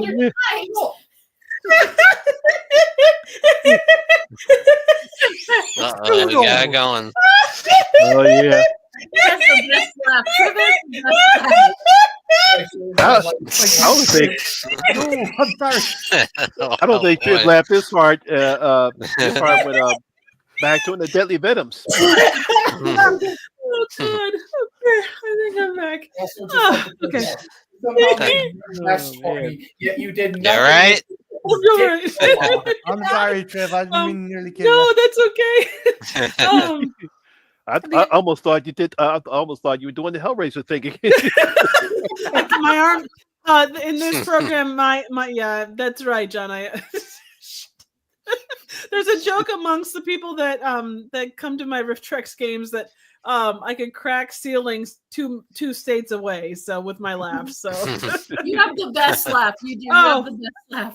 I know. I Yeah. appreciate that. I'm nothing. I don't have anything on Rich Evans from Red Letter Media, but I do what I can. So. Better. But my other one was oh god, it was Chariots of Fire. It's one of those where it's such an art house People picture, only and I remember just That that is theme like- is classic, though. You gotta oh, admit. it People is. care about that film because of his theme. It is like goes into the same thing as like seeing Elmo's Fire and stuff. Like movies people only care about because of their themes. I can tell you a little It's more. as Oh, yeah. boring as fuck. Good It's point. lads, Yeah. women. It is. Yeah, Yeah. exactly. Jesus Christ. I think that's The only good thing about your St. Elmo's Fire is the song. Oh yeah, It's a absolutely. great song. Love the song. Yeah. Movie's not that good. Movies are- I don't Good know, cast, guys running but, down the you know. beach. I mean, I'm all for guys running down the beach, but they need to be shirtless. yeah. I mean, of course. That's right. Free balling, you know. Oh yeah. Marty, take off your clothes. Oh no, Jen, Sean's that's for Sean after. moved his There piano. doesn't even need to be a proper catalyst anymore. She just fucking off she go. Okay. At least I could predict when this shit was happening. Jesus Christ. Rob, But that's Rob Lowe with the sax, though. Yeah. Sure. Hey, you're a poet and you don't even know it. That's what I got. I'm gonna say definitely Crash. Oh yes. I don't hate. Absolutely did not deserve anything. Maybe Matt Dillon was pretty good, but come on. It's good at everything. though. Yeah. That's just it's like kind of a James McAvoy situation. Sandra Bullock was good. Yeah, too, yeah, though. it's a good point. Oh, I thought she was pretty good. The thing is, Sean, they were kind of a trend of movies. Like you had the likes of Traffic, I think a couple of years prior, and then you had Babel, and it was just the most pretentious art wank you could ever fucking see. And I like that type of movie. I do. I do. But Crash, Babel, and Traffic were just, oh look, social commentary. It wasn't done organically. You can do social commentary, but do it organically. This is just like, here's our fucking point. Swallow it, motherfucker. And you're like, okay, Yeah. can you pull back, please? Please put your hand No, out my face. no. See, Marty, you All right, got Leg, baby. You need to. That should be in a dictionary. Yes, that's an incredible term. But you're dead right, Sean. There was just so many of those movies. Again, Oscar bait, fucking arty wank. That just Yeah. we're telling a message.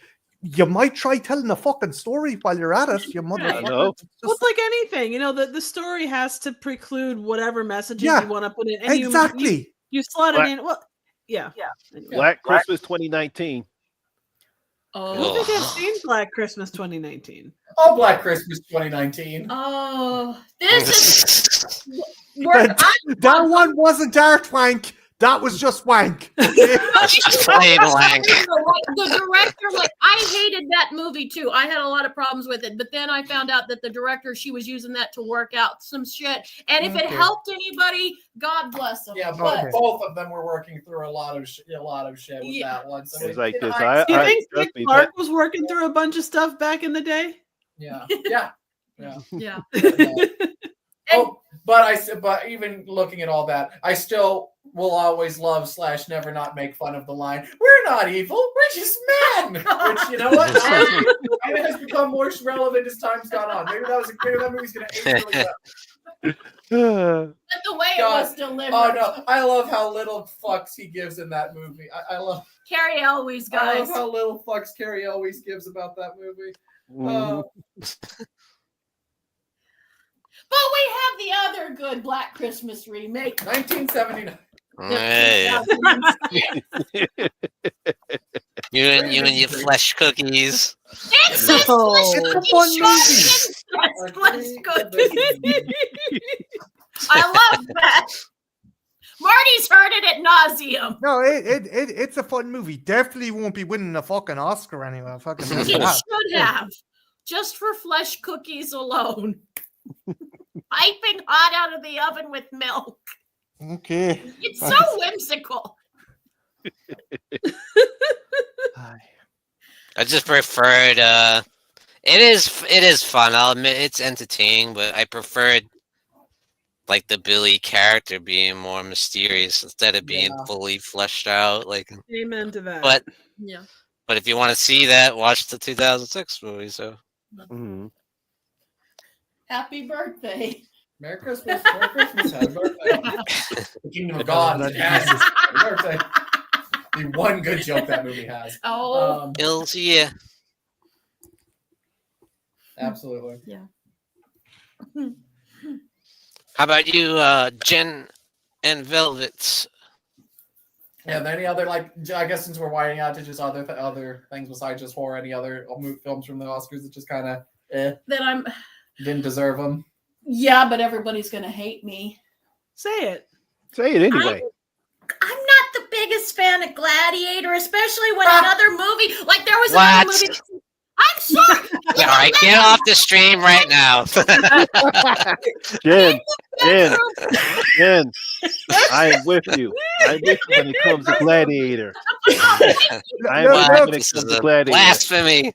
Hold on a minute now. Like, Jen, in fairness, you're right. There isn't much going for it, but at least it didn't have fucking knew shitty this was fucking coming. digital fucking sharks.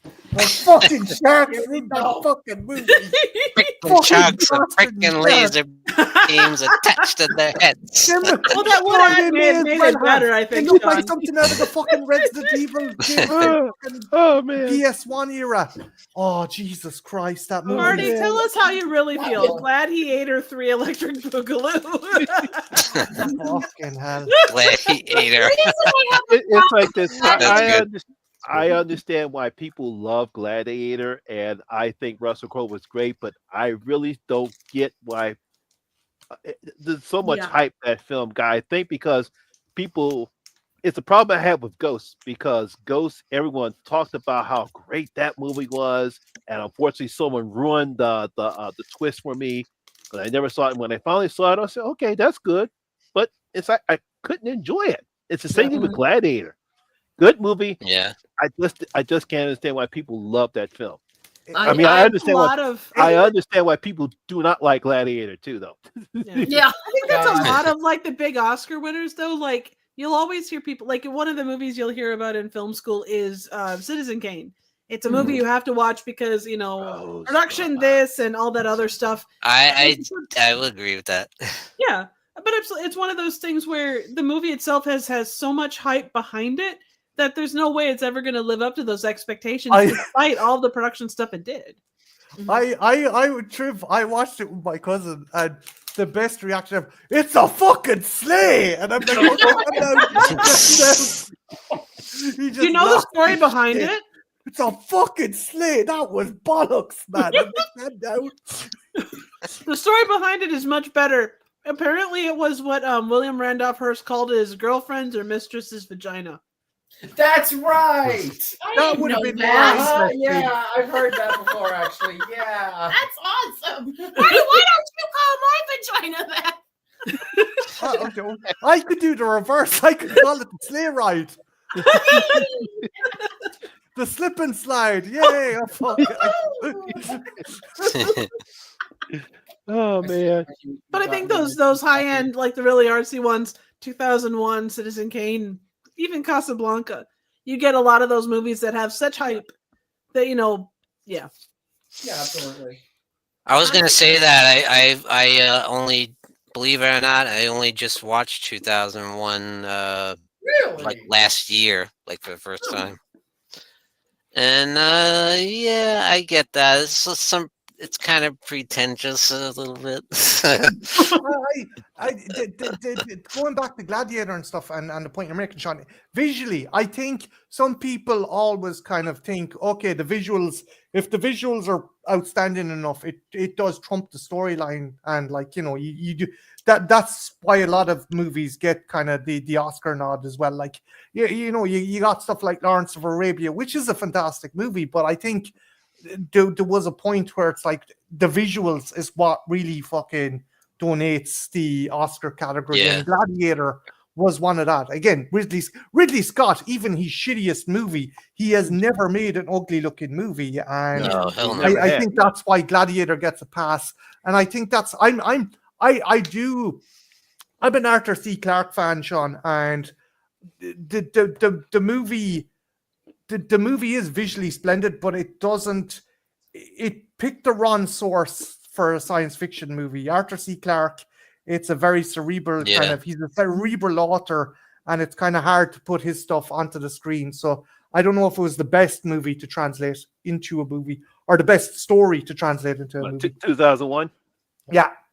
Yeah, yeah. 'Cause I never read the book, but yeah, it's like, I guess the reason why Dune was such a hard movie to try to translate into a book, to try to translate into a movie. Like back in the 80s when they tried to do it. Back during the 80s, because I tried to watch that particular version. I just could not get, I couldn't understand anything what the hell was going on.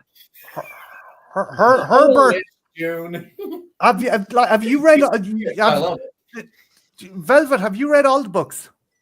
No, I'm not a Dune fan. I come at it as a Lynch fan. Okay. Spoilers for anyone who wants to read the books. The books are, I don't know if Herbert really liked drugs or writing while he was on drugs. The book series ends with Herbert in his garden with his wife digging vegetables. What? Yeah, that's how the book series ends.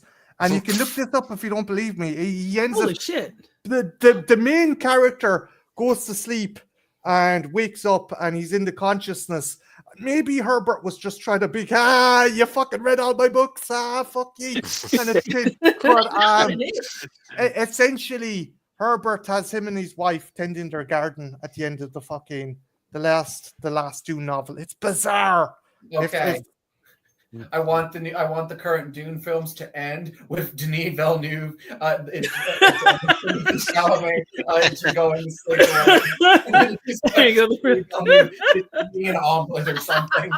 I want that to be the last scene of this current Dune series. Oh god, that'd be hilarious. Real quick, Marty, and this is not 100%. I thought it did. Go ahead. I'm sorry. Go ahead. No. Oh, go ahead.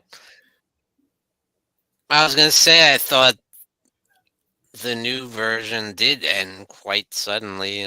It's almost like maybe they are gonna have like Children of Dune next or something like that. I don't Sean, there's a fucking there's an art. I think I have about 5 books. What? 5 more books after that. 5 books out there. Yeah. I think there's supposed to be another Dune coming out. Well, there's a TV series, and then there's also another movie called like Savior or Resurrection or something. Temple mentions Messiah. One thing I love is the shitty PS1 games and fucking shitty video games from the 90s where it's like Michael Dorn as like fucking Atreides, and they're like, what the fuck is going on here? You've a bargain bin Brad Dourif turning up as basically we want the character who looks like Brad Dourif in the David Lynch movie, but we'll get this guy, and the dude just looks like a pedophile, and I'm like, no. You went to Brad Dourif. At least the Timo version. Yeah, I think it's called Messiah. I think that's the one's coming out because you got Doom Prophecy that's on HBO Max Plus. Yeah, and I think Messiah is going to be the next one. Yeah. There is one movie I'm surprised you have, and especially since I'm surprised there's one big Oscar thing. It's an older movie. It's a very older. It's one of my favorites. Oh, no, I wasn't going to mention that when I was going to talk about how Forrest Gump is a piece of shit and Pulp Fiction should have won. Okay. Even though I'm not that good.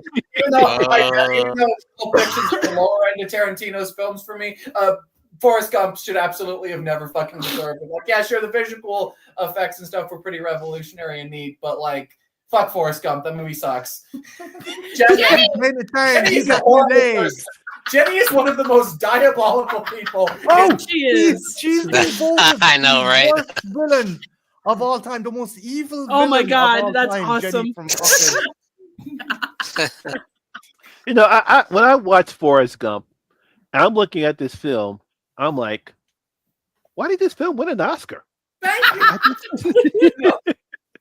No, the only good thing to ever come out of Forrest Gump, in my opinion, Chocolates. no, is the joke in John Waters' Cecil B. Demented, where they're making a sequel to Forrest Gump, starring Kevin Spacey, and that's John Waters' sign that cinema is dead. That's still my favorite joke in that entire movie.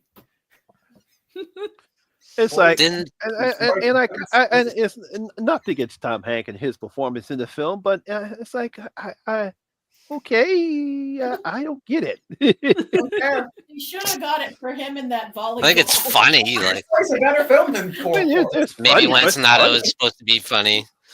It's funny moments in it, you know. I Yeah. will say that the listing off of all the different kinds of shrimp, like the things you can do with shrimp, Yeah. Yeah. I enjoyed that little bit. But yeah, Yeah, I like that. I like that. You know, like I said, but to me, it's like I just didn't understand why it won the Oscar. It's like, you know, is it because it's all this artsy film and I think people it love- was mainstream, and but it people was art house enough for people to be able to connect with. Oh well, this is not a blockbuster. It's something. I mean, look at Driving Miss Daisy. It's kind of in that Oh, same Oh, camp. God. Driving Miss You know? Daisy. Also, Thembo, God damn it, I love you. That is a perfect way to surmise Forrest Gump. Oh, fucking Driving Miss Daisy. It worked twice because Green Book did the same fucking thing. Yeah, pretty much. It worked twice. Oh, I forgot about driving this. Yeah, I thing. think that is a big part of There's it. a reason for that, Jen. There's a fucking reason for that. It's cool. Dan Aykroyd's cool. You know what was missing from Driving Miss Daisy? Jessica Tandy just needed to show her boobs, and that would have made everything better. That would have made the movie better. Are you saying Jessica Tandy and Morgan Freeman? No, I just wanted a scene of her just flashing. Should have hooked up. Yeah. I just wanted to see what Jessica Tandy's tits look like and Driving Miss Daisy. Yeah, Absolutely. Yeah. They go over a bump, and they go from below her knees to above her head to back down below her knees. Yeah. I'm gonna trim on this one. That would have Oh, my best friend. Yeah. Oh man. Oh man. I forgot.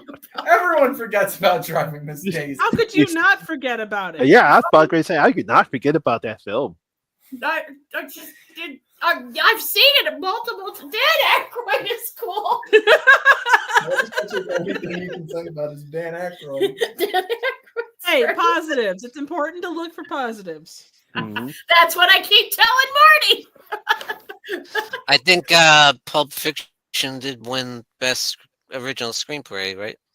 Yeah, I think so. But it was also up in Lost Best Picture, which is still crazy. Even if somebody whose fiction's on the lower end of Tarantino for me, it's still insane. That's still an insane thing for me to. What does Marcellus Wallace look like? Does he look like a bitch? Does he look like a bitch?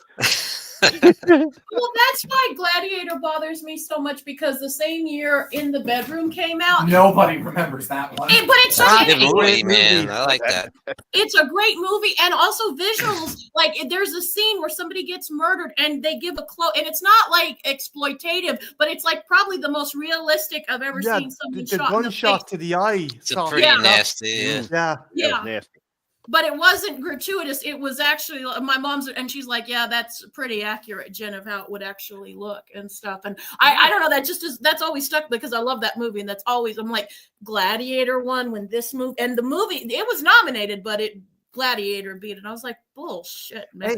Again, Jen, that's going back to like what studio has the most money and the most clout to promote their movie and to fucking get it out there to the. Can someone tell me why 2010's Wolfman won for best practical effects?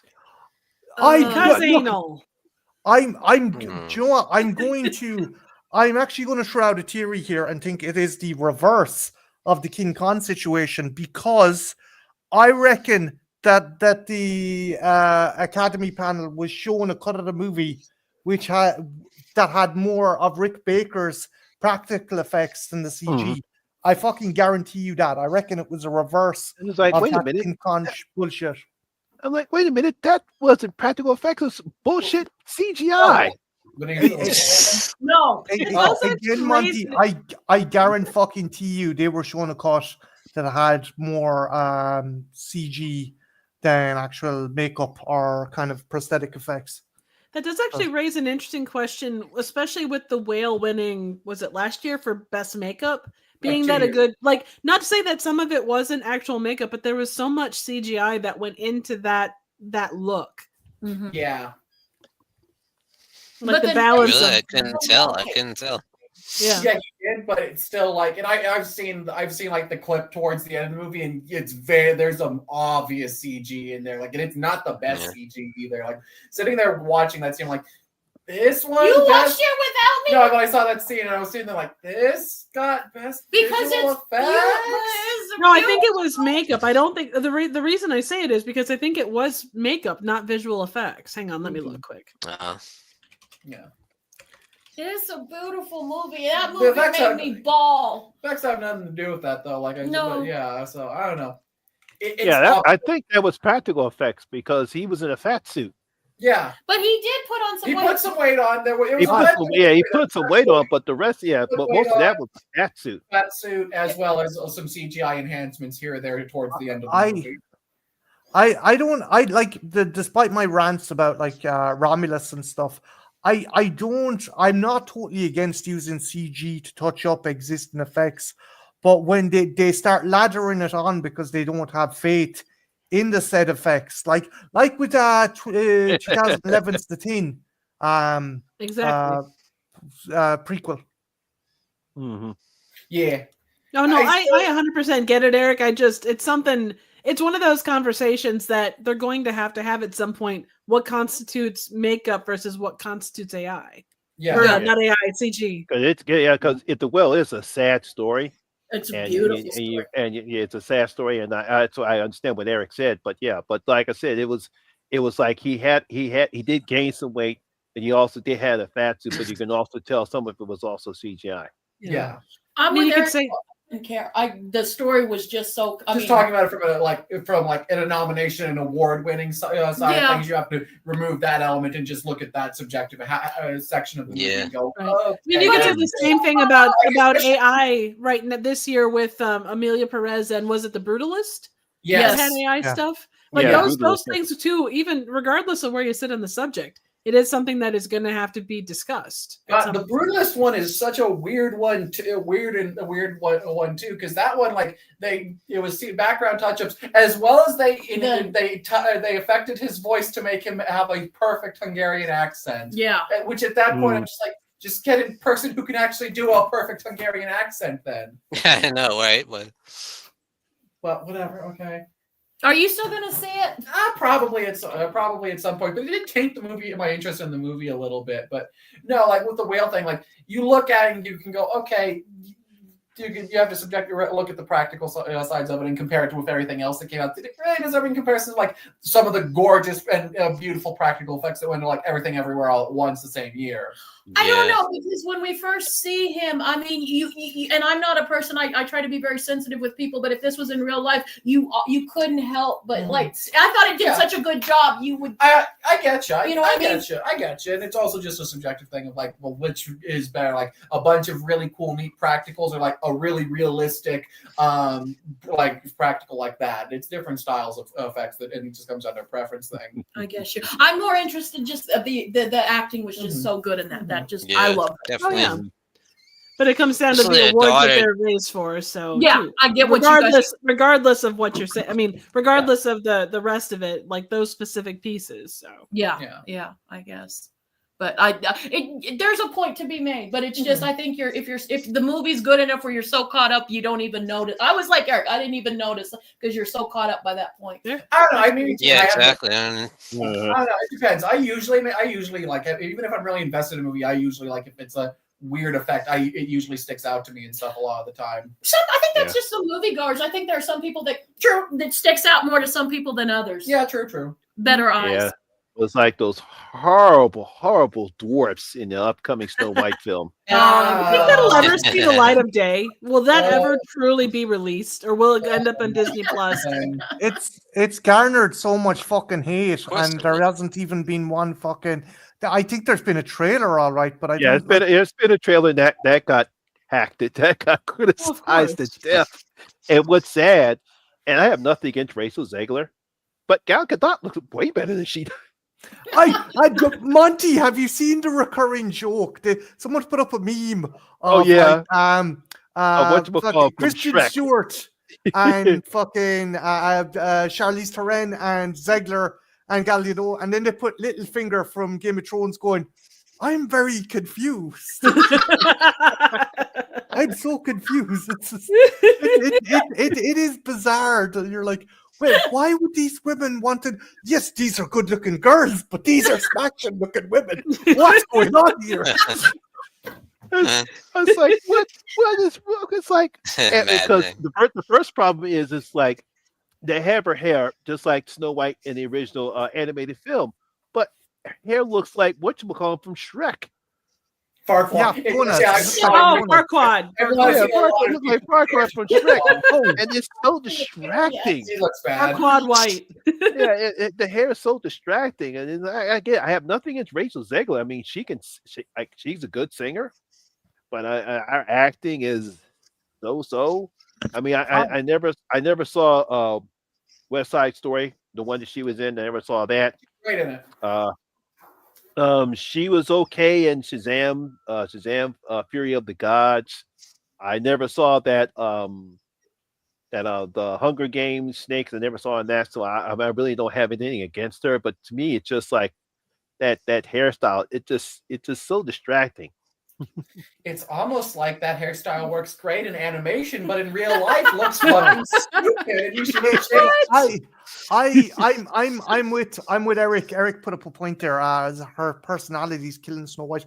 I guess the original Snow White is a byproduct of like fucking early Disney, and there is problems with it. But don't bite the fucking hand that feeds to the point where you come across as obnoxious.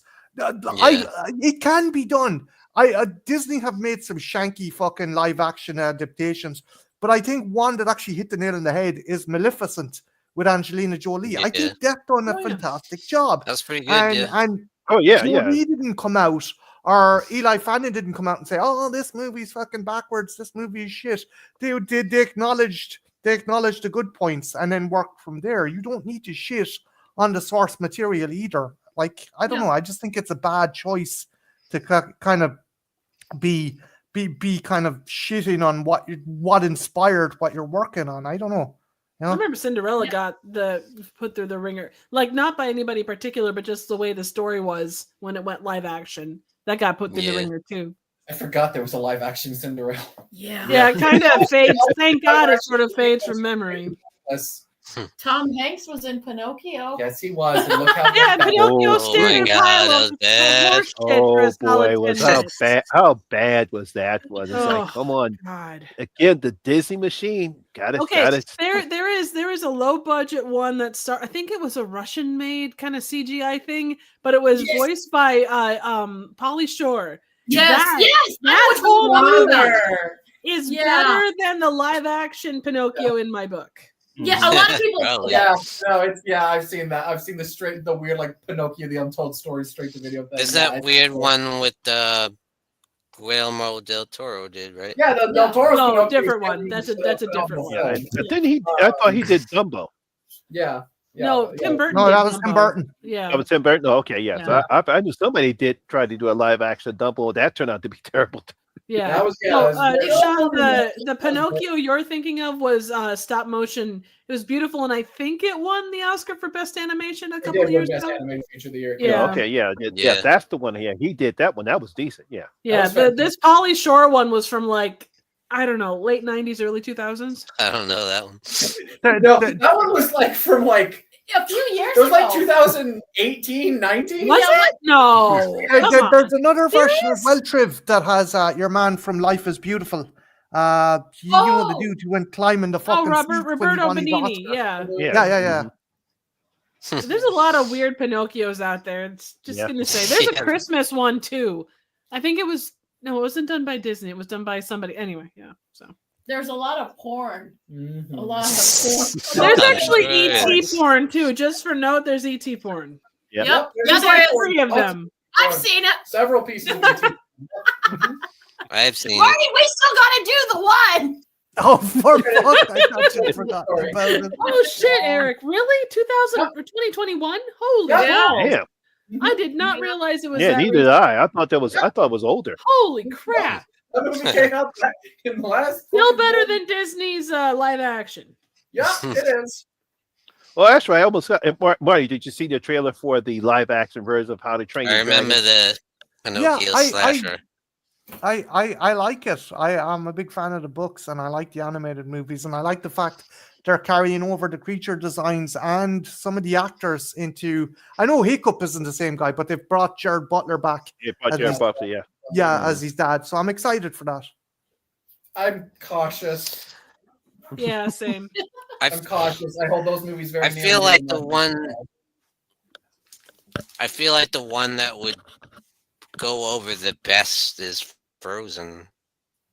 Yeah, give it a few years. Yeah. I mean, Yeah. I remind you, we also were Yeah. getting live action Moana and Lilo also and Moana 3 at Stitch. the same time. Well, I've heard, I Yeah. haven't seen, but I've heard The Lion King is fine for what it is. It's one of the Yeah. better Do ones. you mean the Lion King or the new Mufasa one from last year? The Mufasa one from last year I heard was fine. It's fine. Yeah, it's fine. They decided Better to than not. live They action decided to not make realistic animals. But Thank God. I guess someone forgot to tell them that lions don't have facial expressions. Real lions don't have facial expressions. Well, and Well- if you want to be dramatic about it, live action Lion King isn't live action because it's all CGI. Yeah. Yeah, that's it's all true. just CG. It's so fucking yeah. Remember those movies in like the 90s, like freaking Homeward Bound or whatever, when they use like the real dogs, but they just like the cartoon mouth moving. There's one called The Talking Cat, and I think the voice of the talking cat is Eric Yes! Roberts. A talking cat, saved by our Lord and Savior. Kevin Spacey. No, that's 9 Lives. Oh, that's the Which one. I would like to remind everyone, Kevin Spacey's last movie before, his entire life fell apart was the movie where he played a talking cat. Yes, What a that great seems role very that's fair in the grand scheme. No, A Talking Cat is directed by our Lord and Savior, David Dakota, maker of such Yes. great films as 1313 Super Cult, and The Ginger Dead Man, too. For Yes. some reason, I always think that the Kevin Spacey one is the David Duke. I don't know why. I get the two crossed. Probably because Kevin Spacey's career has fallen so far, he probably would appear in a David Dakota movie. That's why. Yeah, probably. He's the next Eric Roberts. He's gonna have like Yeah. mini cameos in every single movie. You might see him in one of the freaking like the horror Popeye or something. Oh, yeah, Oh, yeah. If we're lucky, we'll I see think him in there are something that three- well done. Yeah, I think there are 3 horror Popeye movies that are supposed to be coming out. Well, But I I mean, think- hell, there I'm was not doing two Mickey Ouch. Mouse ones. But I think there's Popeye the Slayer Man. There's another Popeye movie. There's another one called Shimmer Me Trimmers. These don't feel real. At what point? This is actually happening. Yes, At it is. what point? In the year do of our Lord cross over into 2025. the scary movie universe. Cannot be real. Unless Jake wants to see him, I'm out. The only reason I saw the one Winnie the Pooh, Morbid Curiosity, but part 2 I only saw because of Jake, and he wants to see the Peter Pan one. At least that one I've heard. I want to kill her. I want to kill her Bugs Bunny. Give it No, a I'm couple wait- years. I'm wait- There probably will be. No, I'm waiting for the Peanuts horror movie to come out. Yeah, that'd be I've awesome. heard things, Monty. I've heard things. Like, seriously, I've heard things. I'm dreading in 8 years' time when King Kong becomes public domain. Oh boy. Yeah. Oh yeah. Oh, what says we need a horror Peppa Pig. No, shut the fuck up, Rambo. God, no. Shut your mouth. We need more Caillou. Cancer Kid, yeah. Yeah, that's what I'm waiting for when Peanuts go into the public domain and we get to see Charlie Brown get his revenge on Lucy for snatching the football off of him. Oh man, you could Yeah, I do would go some with real Heidi fun with. Free. You could have real fun Like with knock her Forrest head and off Doug. with it or something. Like this perfect spiral right through her head. You know, Eric's right though. These movies exist simply because people watch them. Can't deny it. That is Oh, the yeah, end all that's be all true, yeah. of all of it. And that's why I don't watch them. I will admit that Winnie the Pooh, Blood and Honey 2 was better. It still sucked as a movie, but they did up their game. I will give Wow, the devil they improved from garbage to trash. Congrats. They're up to crap. It was a little bit. I still was so like 40 minutes before we could shut out. I was like, "Oh God, please let But like this the be seventh, over." but like the 7th or 8th one will finally have a good one if they keep on this Yeah, incline. either that or it'll go the evil bong route and get to the point where it's just a clip show of the past 15 versions. Jesus. We're not even being stoned is enough to make it interesting. Sometimes it's hard to be a horror fan. No shit. What's Yeah, this no. stuff But right things now? like Yeah. evil bong 8finity, yeah. Oof. It Yeah. does suck that Popeye's public domain now, but no one's going to try and make legitimately good. I saw a test reel for an animated The Genji movie for costume. Popeye and it looked fucking Yeah. amazing. And like we haven't. I like the one with Robin Williams from the 80s as well. It'd be It's cool. fun. That was That's okay. pretty good. Yeah. Shelley Duvall. I liked it. But I could see a way you could make something good out of it if you actually cared, you know, Yeah. Well, and that's the about thing. It's some of like these, you know. It's edgelord. That's a lot of Yeah. what it is.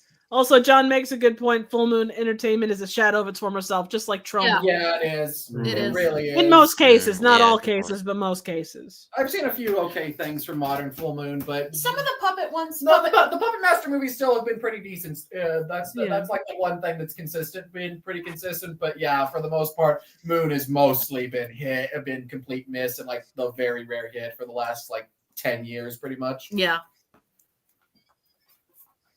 Yeah. Yeah. Exactly. Yeah, that's true. That's true, Eric. How do Yeah, we go just from trying to make Oscars? Fuck yeah. We just I don't have know. a knack. We went from talking about how horror doesn't get enough credit to talking about why horror really doesn't deserve its But credit. that's the In a way, thing. this No, is- exactly. But it is the case. Sorry, go ahead, Jen. Oh, I didn't mean to. No, cut you Go, off. go.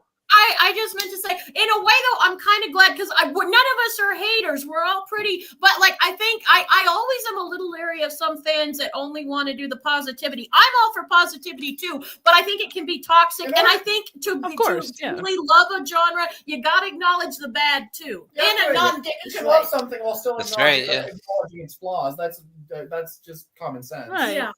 What were you gonna say, Trevon? Oh, I was just gonna say if you're gonna that's probably some of the reason that horror, at least to, and I apologize, I don't mean to use the word normies, but I'm going to use the word normies. The reason a lot of people don't take horror seriously when there is a really good one that comes out is because there is a new horror movie every week, and there's both good and bad that come out with those, and it's the ability to see beyond the horror or the gore or the perceived oh my god satanic panic bullshit that seems to have reared its ugly head again. But I think that plays a lot into there is that stereotype of horror that goes back and back and back, and people just for some reason can't get over it, and they assume that all horror is the same. Yeah, I know, because that's what Siskel and Ebert were saying back when every other Friday you get another slasher feature, and especially Siskel, he was like, it's like these.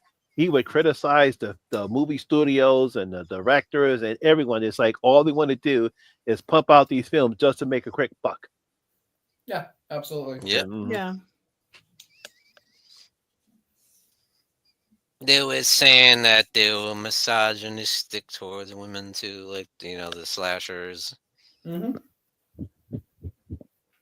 With any of those, let's compartmentalizing them into that one place. It's so easy, like we all do it. You judge something based on what you've seen that's similar, or because of perceived notions or what you saw. But it's that people will always judge movies before they see them. But Right. To be able to look beyond that and to give something a chance, and you don't have to give everything a chance if you're not into gore or romantic comedies or whatever. It's just or corpse fucking movies. Yeah, just don't shove your head so far up your ass that you're not at least willing to give something a try. Yeah, Exactly. I mean, because that's why the filmmakers who created the TCU or the Twisted Childhood Universe, it's all about making money. Oh That's yeah, all it's what it is. great to see. Yeah, absolutely, and that's why I have such a personal issue with those films is because there's no artistry going into it. It's just about turning a profit, and I hate that. Like even a movie I don't like, if it's all movies just because of the fucking capitalist hellscape we live in now are all designed to turn a profit naturally. But there's a difference between something that's made to turn a profit and actually has effort and value put in and actually saying something meaningful, or at least trying to have a good time, as opposed to something bad who just exists because, hey, let's make a movie about Killer Popeye because the rights don't cost anything, and we can get a bunch of articles from publications online going, hey guys, did you know there's a horror movie based off Popeye? Isn't that crazy? Y'all should go watch it. And probably some actually could do something and actually make it at least a fun and movie. that's not even acting like this hasn't always been like the thing. Like Pinocchio's Revenge is a prime example. Movies like this have always existed. But I don't know. I feel like we're slowly kind of getting to the point where stuff like the Blood and Honey films or Mousetrap or whatever are kind of starting to get more attention in the mainstream than a lot of the horror that actually deserves the credit and acknowledgement, as opposed to like just here's Winnie the Pooh, here's just blank character you remember from the public domain, but now there's a slasher movie, which is just lazy garbage. Yeah. And then you're going to get the people that are going to say, oh, well, it destroyed my childhood. They're going to make a big deal about it. And regarded, that is your right to do if it's something that you hold dear. Like, I talked to someone who loved the Banana Splits when they were a kid, and to see that as a horror movie was deeply upsetting to them, which... That's fair. No, 100%. But it's one of those things where you have to keep in mind that what you saw as a kid is not what this is. It's a small enough movie where you can avoid it, and you still have to deal with this is a horror movie that, is taking something I love, but that's a lot of stuff. I mean, any sequel that comes out, kind of does that same thing to some extent. Yeah, there's like Eric said. He said it's no different than the Popeye movie or the upcoming Scream 7. It's like Hollywood's more. I think that's one of the problems with Hollywood right now is that they're more interested in IPs than coming up with something original. Yeah, those IPs freely. Mm-hmm. Yeah, but sadly, been a joke. But sadly, fools like me, Eric, will go to see a 13th Halloween movie. I just have to. It's like I feel like I have to, fine. Even though. That's fine. Place for all of that, but there should also be a place allowed for new ideas to things. It should be a system where both can Can exist. Well, that's what I want. I'm waiting Yeah, for something Yeah. new to come out with it, but nobody seems to. But But look, we've been craving for a new Friday the 13th and Freddy movie, and we've been craving for that. My thing is though, you've got all these big franchises that are getting sequels, and it's cool. Horror is getting a bit of longevity via sequels, but the thing is, and again, it's like with the toy industry. There's a Masters of the Universe movie coming out.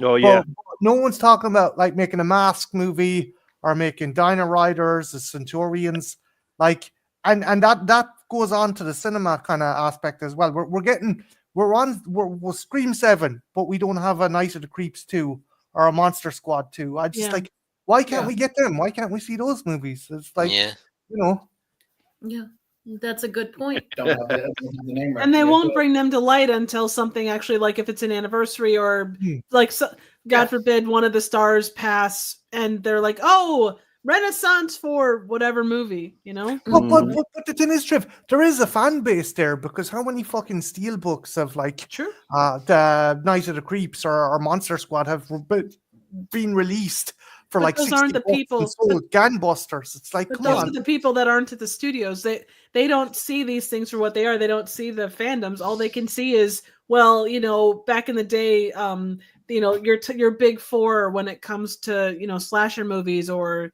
you know, Star Wars or whatever. They can't see beyond that moment because they're so focused on the cash side of it. Yeah. You're right, Eric. It's like, why can't I'm with Eric. I want Eric. Why can't there be? That That should be a no-brainer. No, absolutely.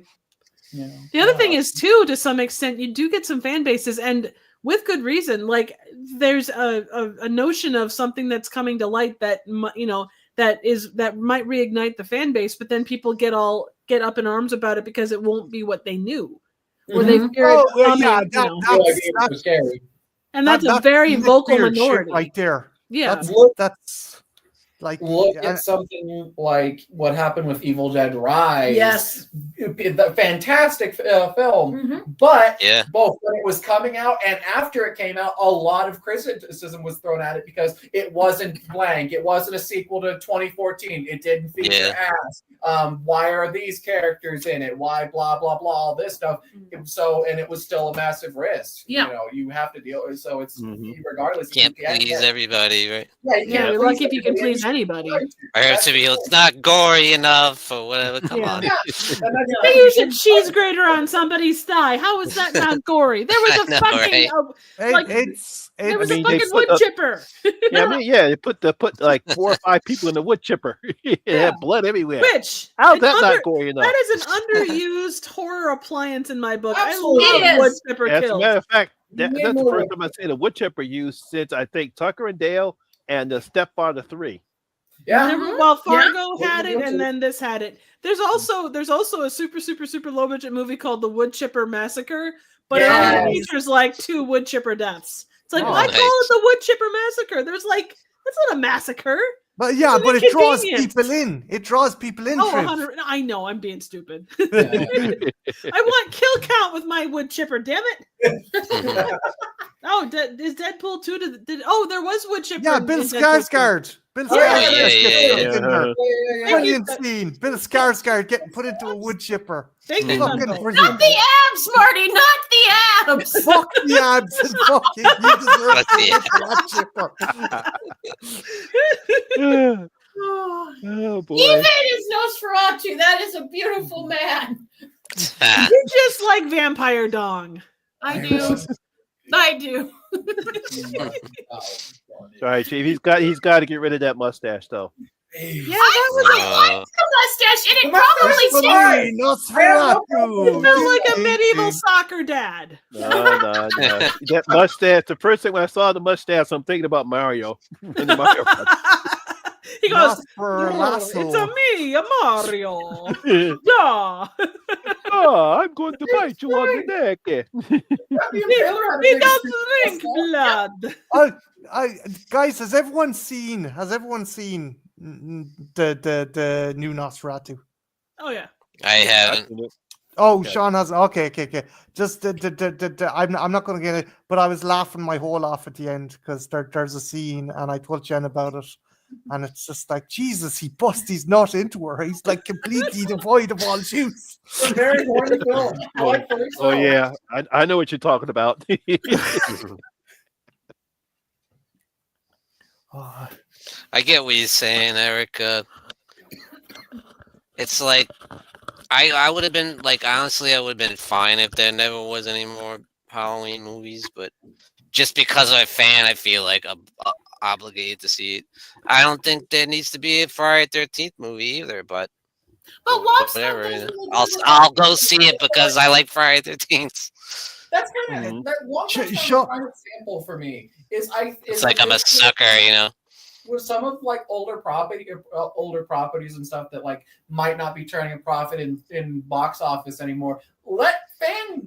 Leave it to that fandom to keep it alive. It kind of becomes a fandom thing with fan films, fan fiction, fan art, all kinds of stuff like that. That's how those franchises really stay alive and stuff. You know, you don't necessarily need a new big budget Friday the 13th movie that could possibly be a financial failure, you know, or could turn out like, say, how the recent Halloween trilogy came out of like, There were only 2 movies. Mixed bag, but or in worst case, it could turn out like fucking Exorcist Believers. You know, would you rather have no new Friday the 13th movie or have a new Friday the 13th movie that's the equivalent of Exorcist Believers? Our patron saint Mike Flanagan is going to fix everything. He's going to make it better, guys. Oh, that little girl's gonna be Sean, She's Sean, never gonna get where, beautiful.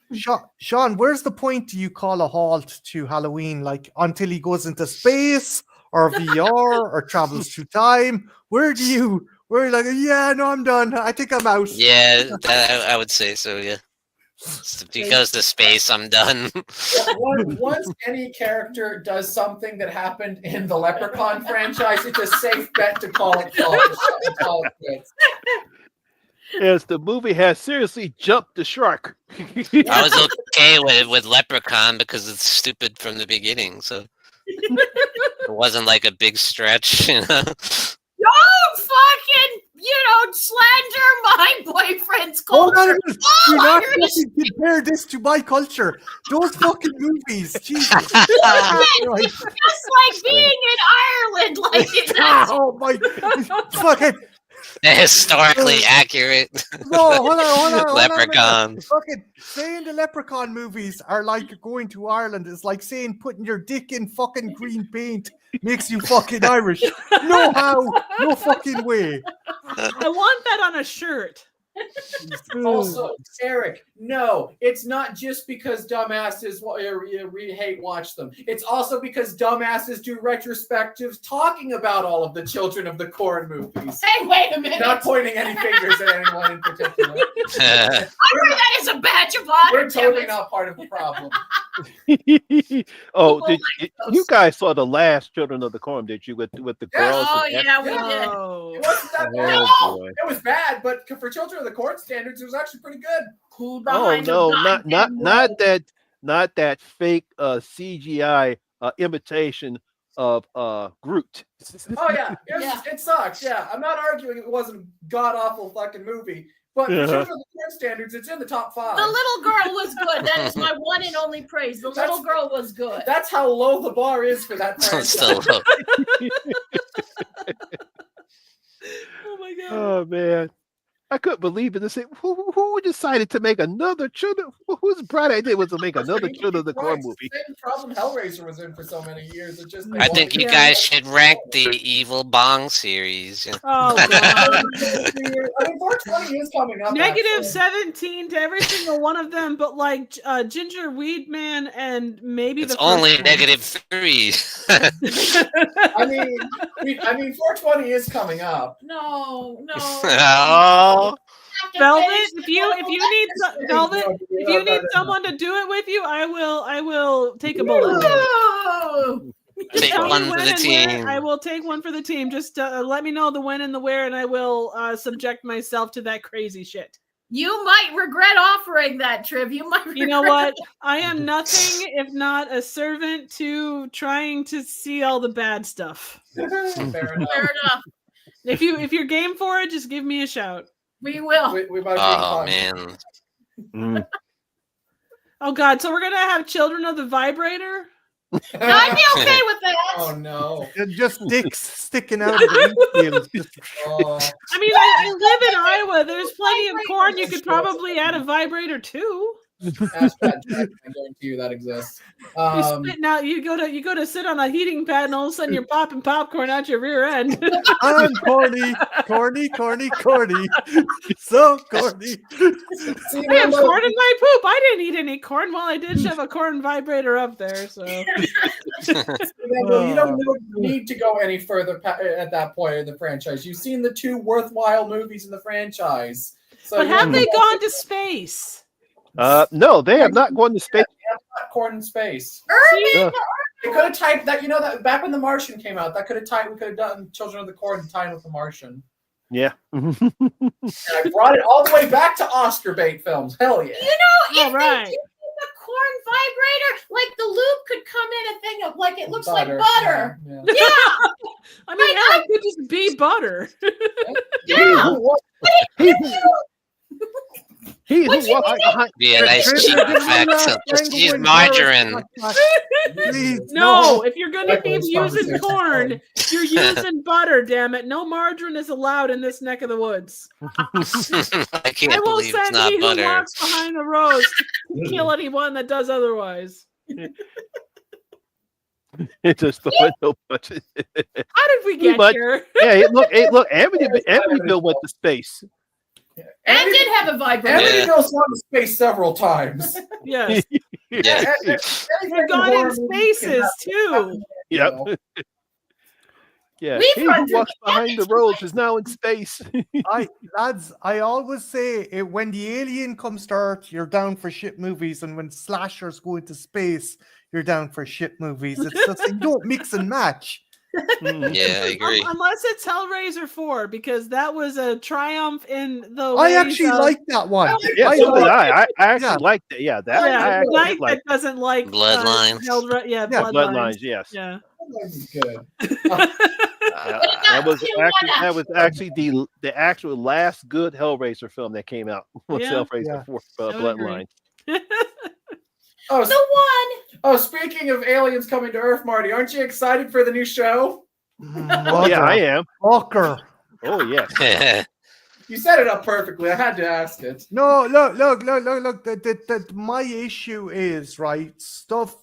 Again, I have a whole other problem with the AVP movies, but the main point that kind of connects to that is it negates the sacrifice and struggle Ripley had in the first 3 movies of stopping the aliens coming to Earth. Fuck it, we'll throw Resurrection in there. I'll be fucking charitable. But Yeah. the fact is, she bust her hole trying to stop the aliens getting to Earth, but it turns out no, they actually arrived between the events of fucking Covenant and Alien on Earth, and it's like, what are you doing? No, I like 'Cause I think this ruining the lore. No, yeah, I think to ruin the continuity because I think this series is supposed to take place right before or after it's after Covenant. It's I think 10 years after Covenant and 10 years before or Alien. maybe 15 years before Alien. So Okay. it's right in between the two.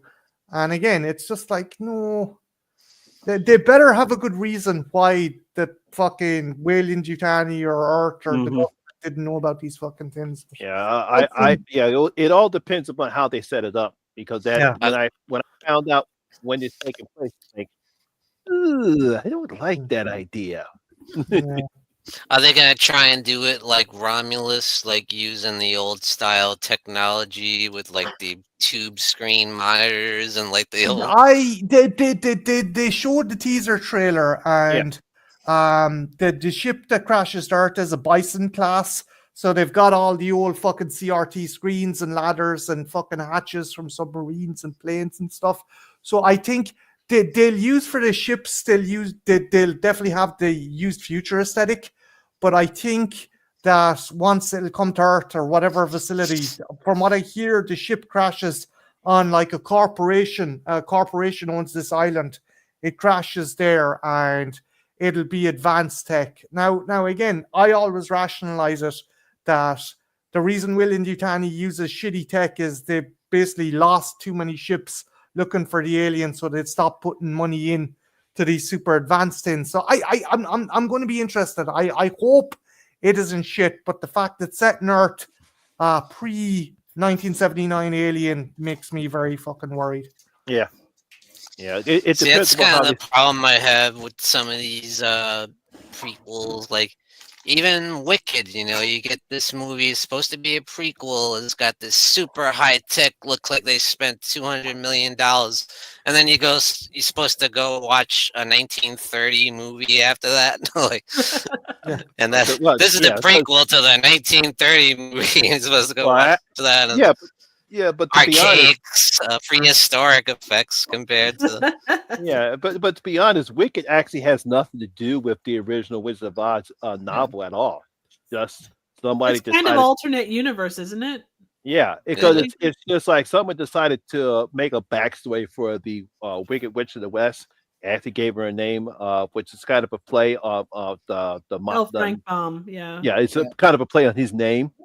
And that's what they call the Wicked Witch of the West. And you actually decide to make her and Glinda friends. And they become rivals. It was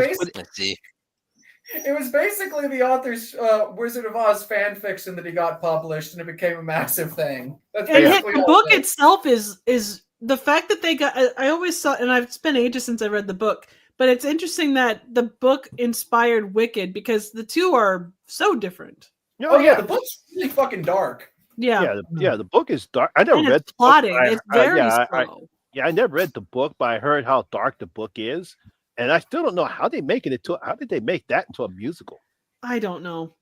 Anything can be a musical. Yeah, but a good musical. How about that? Okay, fair enough. That's a little harder to achieve, but not impossible. Isn't that right? Evil Dead the musical. Hey, look, if they could turn Beetlejuice into a musical. That is a thing. There's a Reanimator musical. Really? Yeah. Holy shit. Yeah. Where have I been? Carrie the music. Carrie musical is actually pretty good. Let My Puppets Come music. That one not. No. Jen, there's another one. There's another puppet sex movie thing. God, what is it called? Triv, shut your mouth. Shut your mouth now. It would be bad. I think I know what you're talking about. I can't remember the name of it though. It's oh god, TYTD reviewed it and I can't remember he showed it. I cannot remember for the life of me what the hell it's called. I'll look it up for you. Thank you, Trim. And maybe this could be something we'll do, darling. Triv, I both love and hate you. Okay. What can I say? That's how I aim to live life.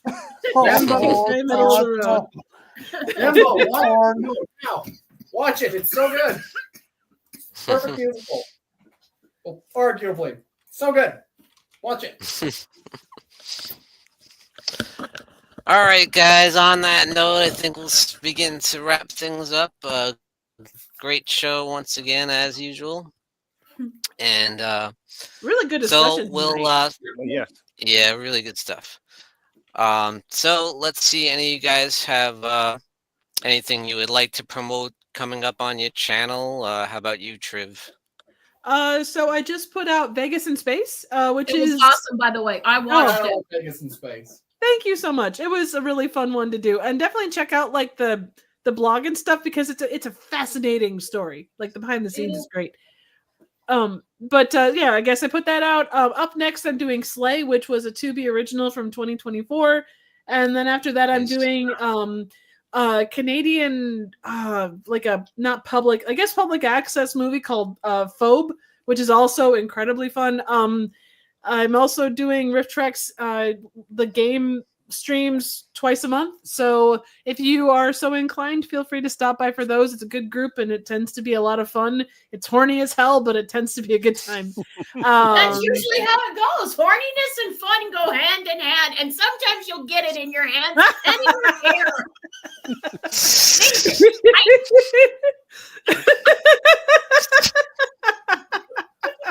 How do I get you asked? It's a secret from Ireland. Oh, Yeah, I was the only one. Oh man. Well, so if you are up for more Razzie nominated Trivial Theater, please stop by my YouTube channel here on YouTube, which is Trivial Theater. So Yes. Very awesome.